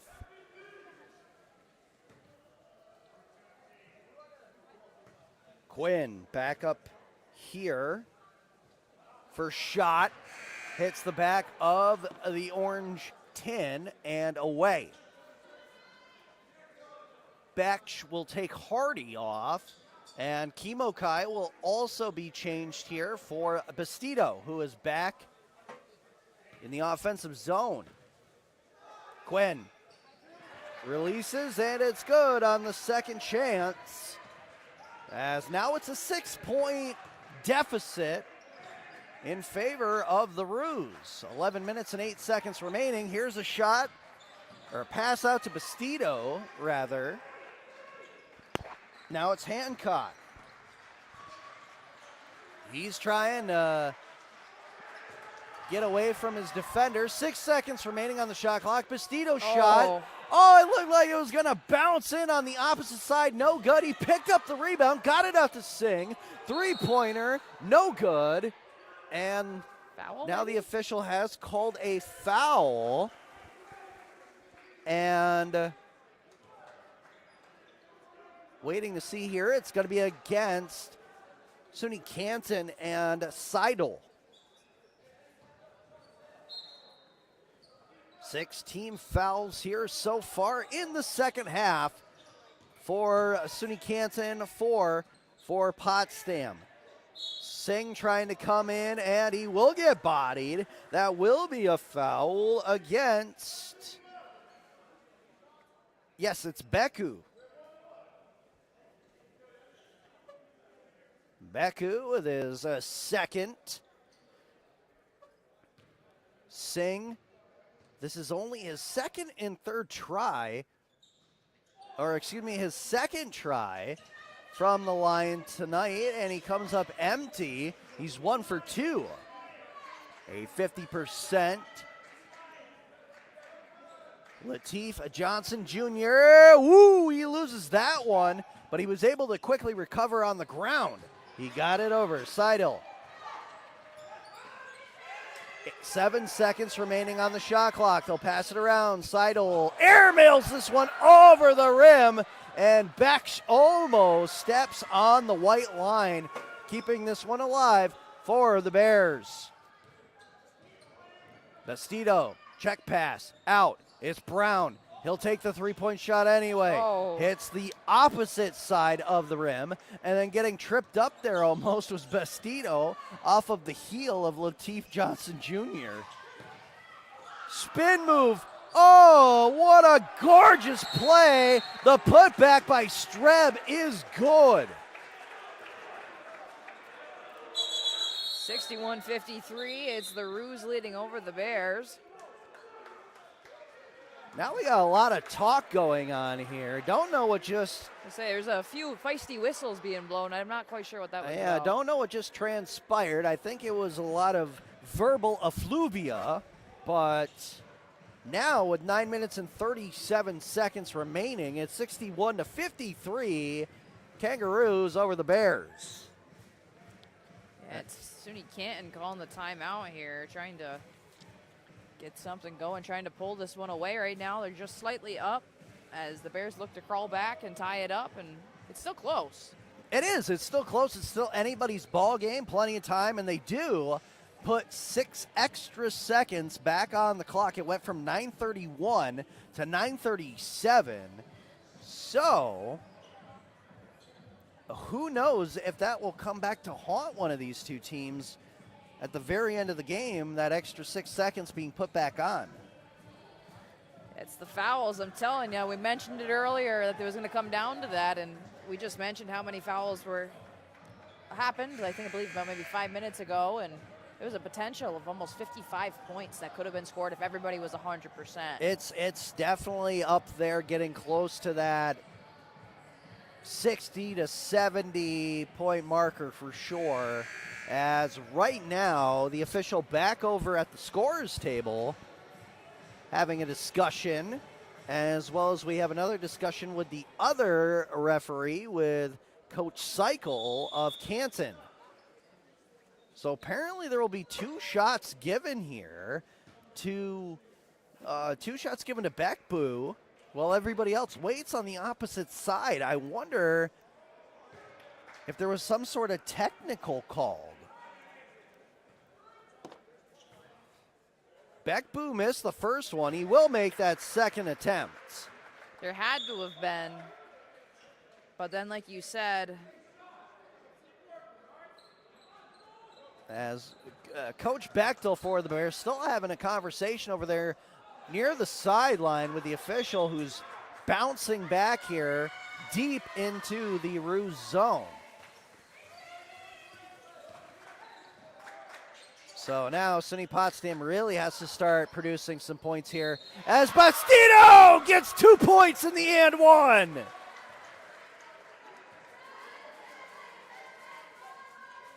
Johnson Jr. will get his second foul.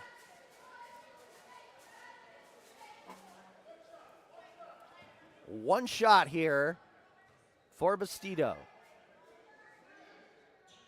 It does not go.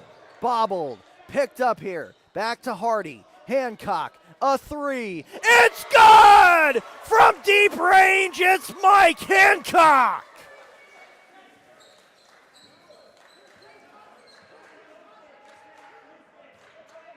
And that will bring it back to 4. 62 to 58. 9 minutes remaining. Bounce pass is kicked off of the toe of Hancock. So they will just have the inbound here underneath of the net. Back in here to Seidel. 17 seconds remaining on the shot clock for the Ruse. Trying to get away there. Streb had to pass it across. Quinn for 3. Oh, almost in and out. No good. Rebounded defensively on the board by Singh, and now he will control the ball. Puts it through his legs, stops on a dime, got it back to Hancock. Another 3 by Hancock! You've got to be kidding me. He has 5 3-pointers in the game. 1 point lead for Canton. Streb with a 3 of his own. top of the key and important points there too. Only 4 points differential here. Singh starting the play again. Got it to Hancock where he just shot that last 3. Didn't feel it. His 2-pointer was no good. He got it to Bastido. Now underneath the basket. Nice hook shot for 2. No doubt about it. Hancock really didn't have a whole lot of space, but it was effective. And now, tit for tat. It's Lateef Johnson Jr. getting underneath of Bastido for 2. They're trying to do it again. Hancock couldn't get the 3-point shot away. Passing it back up to Hardy. Hardy is telling, Bastido to try to take a 3-point shot. That one barely made it to the rim.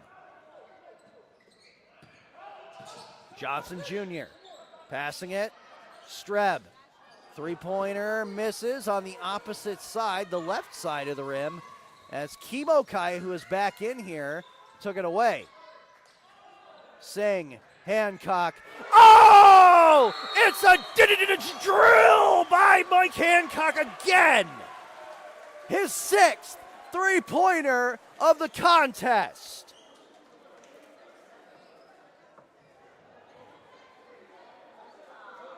Phenomenal effort by Hancock as he keeps his team in this one. He will not go down without a fight. Timeout called, 67-66. SUNY Canton over SUNY Potsdam. 6 minutes and 41 seconds remaining in the second half. 1 point differential for the tie, 1 basket difference. Close game right now as both teams are looking how they can pull up on top. Unofficially, by my count, Mike Hancock has a total of 29 points. He has made in his last 4 attempts 3 3-point shots, and he's just been impressive. He is 5 for 6 in free throws. He's definitely had himself a couple of assists, or apples as I like to call them in this game. This is still a super entertaining game, and we still have 7 minutes remaining, which probably means that'll be more like a half hour, but nothing like a good night of basketball. I tell you what, and a win would make the night even better. Especially after the kind of, I think it's a controversial end of the first half off of the Ethan Baksh attempt, but it would just be kind of poetic justice for the Bears if they were able to keep going and get the lead back and take the victory. But Streb down low gets a nice pass, beautifully done for 2.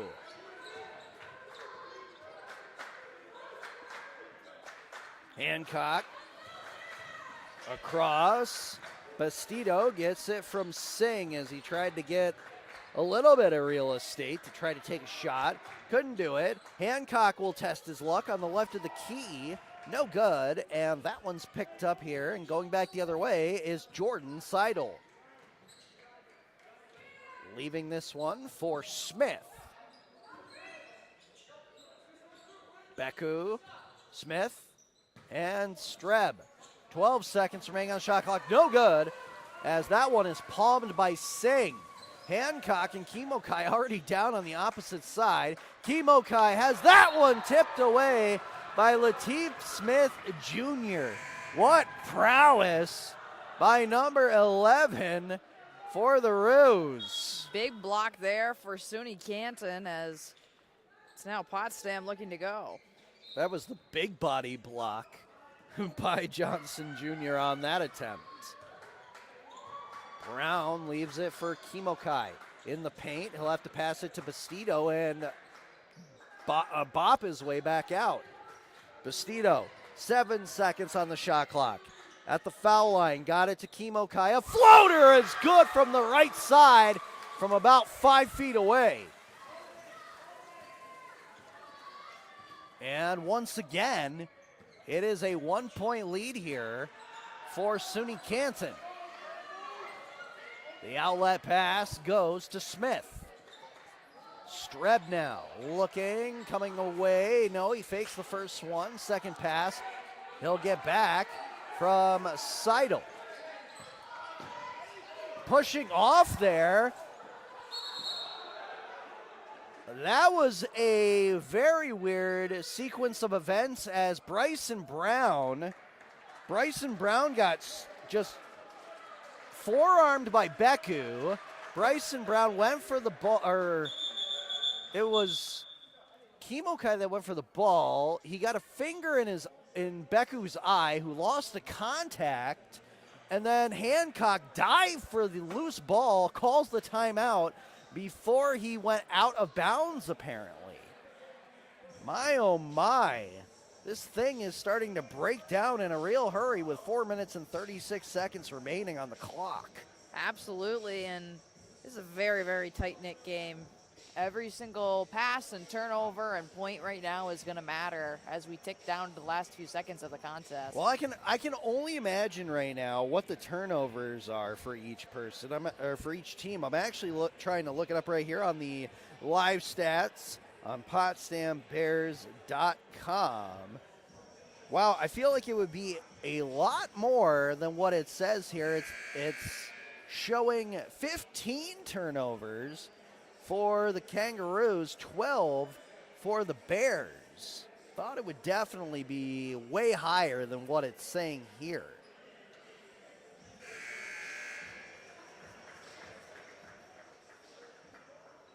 And wow, this is tight too. On court points, 54 for SUNY Canton, 55 for Potsdam.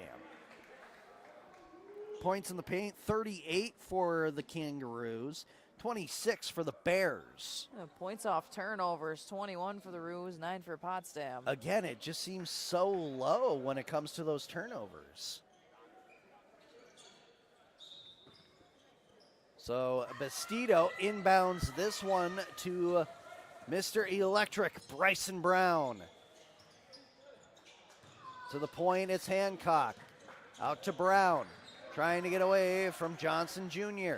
Can't do it. However, he does pick up the ball again. Got it to Bastido. Stutter step as he will try to backpedal it towards the net. Tries to go over Streb. Nice defense put on there. Smith got over midcourt and then literally hit the emergency brakes. He'll get it back here from Seidel. Streb now looking, and we'll find Seidel in front of his own bench. 10 seconds remaining on the shot clock. Spinning away that time from Hardy was Johnson Jr. Kimokai will get his third foul.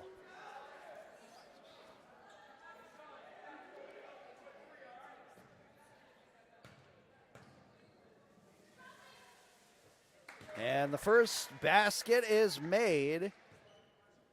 That will make it now a 2-point lead again here for SUNY Canton as they try to go for three. And no doubt about it, no problem for Johnson Jr. Let's see what the Bears can do. Hancock bouncing off of Johnson Jr. Pass behind the back, connects with Hardy as he gets it right back. Nicely done, double teamed, tipped away by Seidel, and it's picked up by Johnson Jr. Offensive turnover, that might spell disaster here for SUNY Potsdam as we're getting into the waning moments of this second half. What a play by Smith to go underneath, and on the underhand puts in another 2 points. Coach Bechtel calls the timeout here for SUNY Potsdam. 3 minutes and 3 seconds remaining, 73-68 now the score for the Kangaroos. Definitely feel that Johnson Jr. has to be the one leading the way here for SUNY Canton.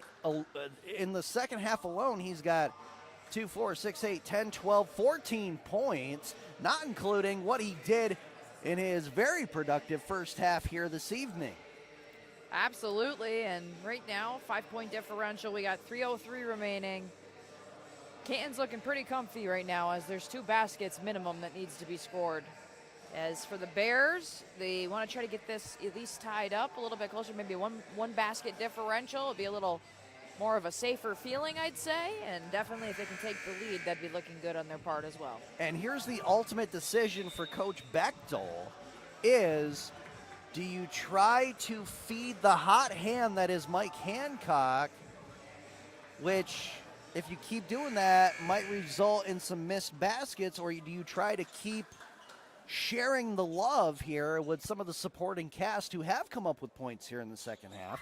However, they haven't been as successful, or at least as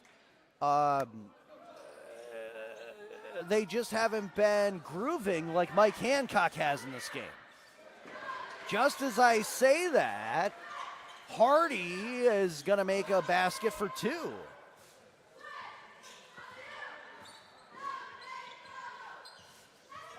Smith gets over the line. Watch like a hawk here is Johnson Jr. by Bryson Brown. The height differential is something else, though.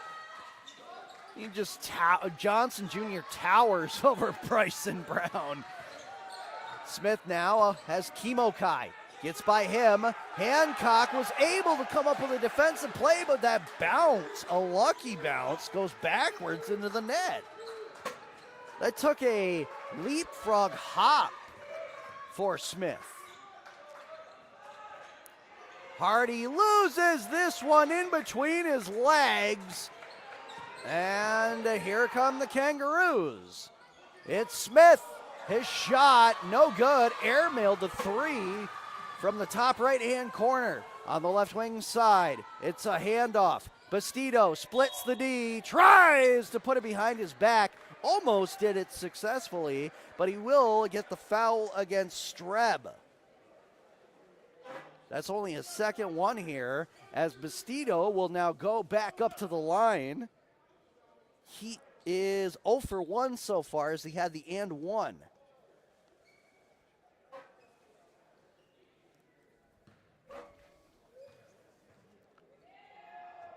So here's the first shot.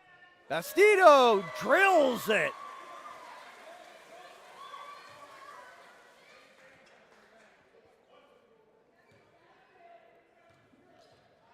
Bastido will dribble twice.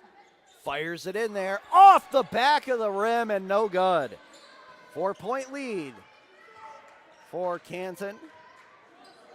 Less than 2 minutes remaining in this one. Smith trying to get away from Hancock. Great defensive play, no.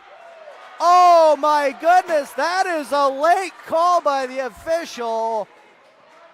That's the second time we have seen a late call against Potsdam, and boy, oh boy, that very, very questionable. They are calling it a technical. And Coach Bechtel's not happy either. Yeah, he's come out to literally the circle, as the rest of the Kangaroos team is still kind of scuttling about here on the court. The officials are trying to the coaches are trying to calm things down on the SUNY Canton side. As Smith will miss that first bucket, give an assist here to the crowd here for Potsdam. That really probably just shook him up a little bit. As all the players come together here in the middle. That one is good though for Smith.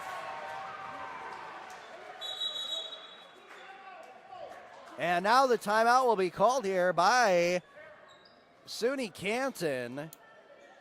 76-71, a minute 35 remains, and I don't blame Coach Bechtel right now, as he is just staring a hole through all three officials over here underneath us in the crow's nest with his hands on his hips. I mean, that's twice now that there's been some sort of late technical foul called on the Bears. I mean, it's... But let's think of it, though, right? That's 4 points, because they made all of them. The score is 76-71. This could be a one-basket game right now. It could be, and now... And then we add in that end of the third quarter potential foul we were talking about. Yep. The Bears would have had the lead. Absolutely. And now the officials go back to the scorers table, and I think even the scorers table are telling that official who has called those two technicals, like, hey, what's going on here? And even then, like I can see the stat tables getting heated over there. They're like, I don't know if that would be a technical, but there's a minute 35, and now because of those two technicals, we're looking at 76-71. A minimum of 2 3-point shots need to be scored, or 3 baskets. And you know, I said this after the game on Tuesday evening when they lost that heartbreaker to Plattsburgh State by 3 points. I said no words. And that's what I feel right now, and I think that's what a lot of the Bears faithful have to feel, including Coach Bechtel. Unreal.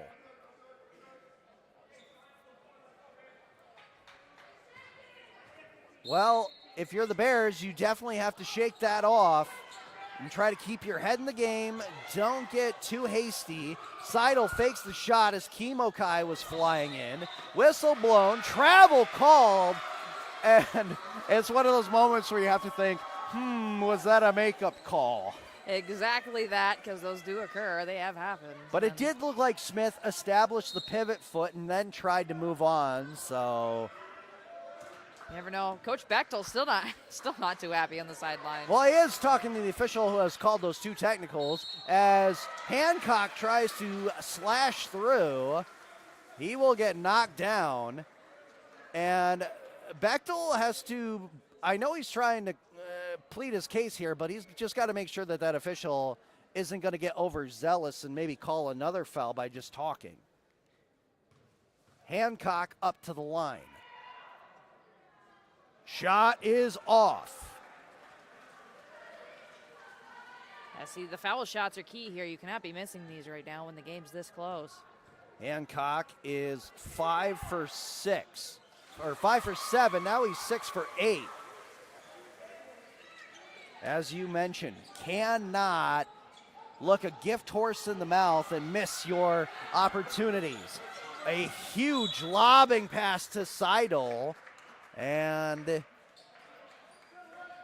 looks like Bastido is going to get called on the foul. His Fortunately, first. though, for SUNY Potsdam, Canton's only in a bonus. SUNY Potsdam's in a double bonus. And there's still plenty of time. A minute 13, you can do a ton of things in a minute and 13 seconds.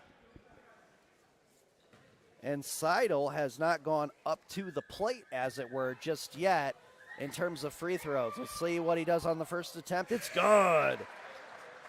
Up and in, no doubt about it. Bryson Brown will be switched out here for Singh.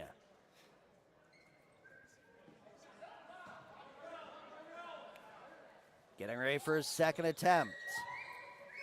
Seidel lets it fly. It's good. So that puts the Kangaroos back up by 6. Kimokai, 3, too far, brought down by Seidel. And he'll get fouled not only by Singh, but by Hancock. Let's see who they give it to.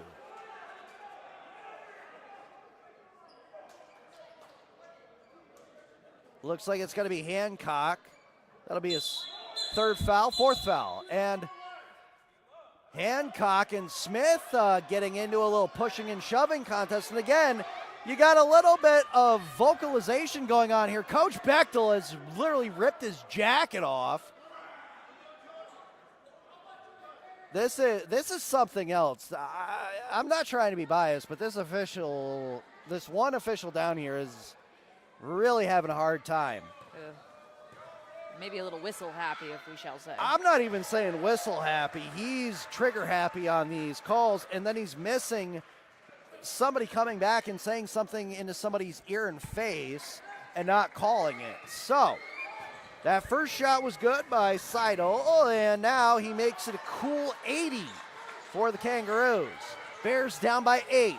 1 minute remaining in the second half. Hancock, three-pointer, it's good!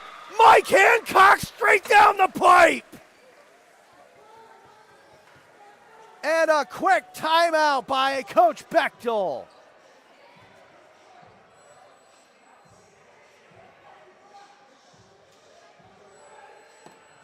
.9 seconds remaining here on the clock.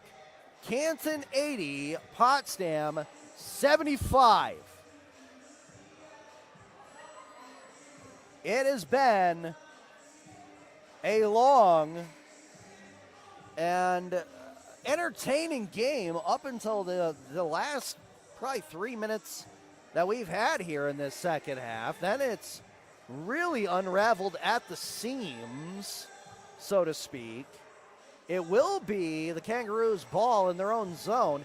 And now, here's the question. Do Potsdam just try to start fouling here? At this point, you kind of have to, though, right? Because, there's 30 seconds on the shot clock. That would bring it down to 25 seconds. And a three-point shot wouldn't even suffice. Yeah, so it's a tough situation to be in. And it especially you throw those technicals in there and those points. It leads you to think, and it really hurts to think that it could have been a different ball game right now. Yes, it does. And again, not even trying to be a sound bias for the sake. I mean, it's Potsdam and Canton. They're hometown North Country teams. Obviously, fan of them both, but I just think that those are two questionable calls. Home run pass is hit by Smith. Then he gets smacked down, and they call the foul. And Kimo Kai cannot believe it.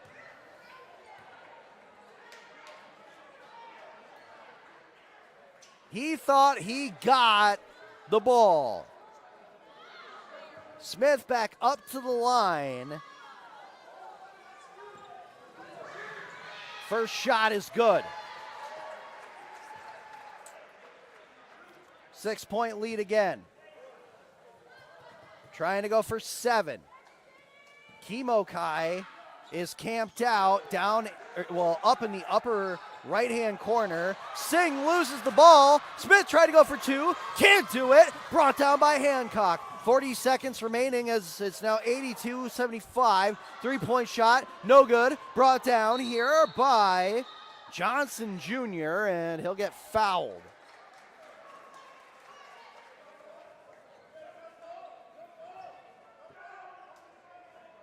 Actually, jump ball, and it will be the Bears. Coach Bechtel is going to call a timeout here, though, as both teams will have one timeout apiece here with 35.3 seconds remaining. 82-75 your score in favor of SUNY Canton. And also to note here now both of these teams are now in a double bonus, so it changes the situation just slightly. It's not a make one, take one. It's a guaranteed 2 opportunities.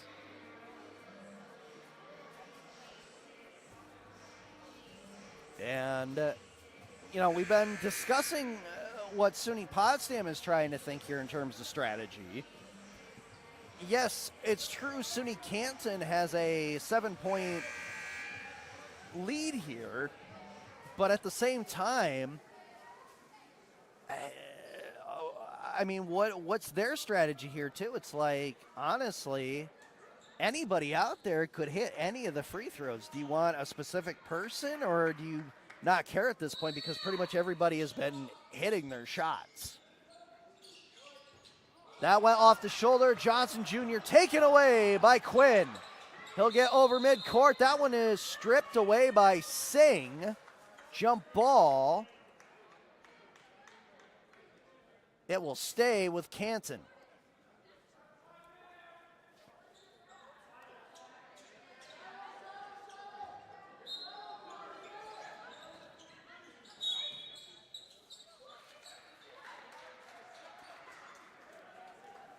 Foul, a quick one there, as that was Hardy. It's his 5th.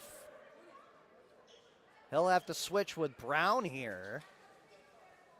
Quinn, who has only had 2 attempts, he's 50%, is up at the charity stripe.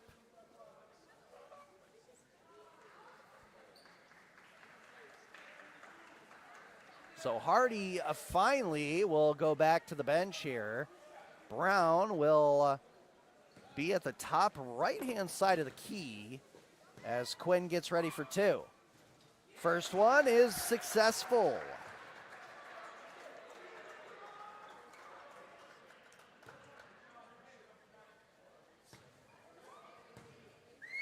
Second one, no good. Brought down as Singh, with a boatload of speed, loses the ball. And Smith was about to come right back down here hard, but he got fouled behind the play. That time, I believe it was Singh. It was Brown for his 3rd. Smith makes another one. He is now 4 for 5.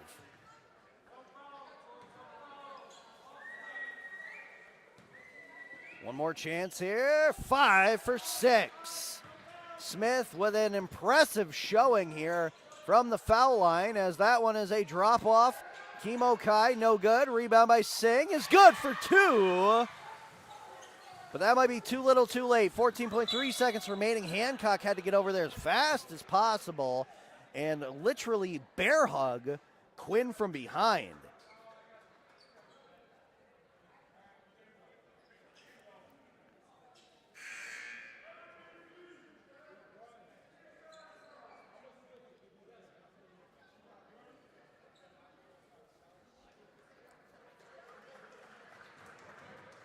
And it looks like Hancock's night is officially over as he got a round of applause here by the bench as well as some of the fans in attendance, and well-deserved on his part. He had an incredible game. And now Quinn, finally ready for that first shot, is good.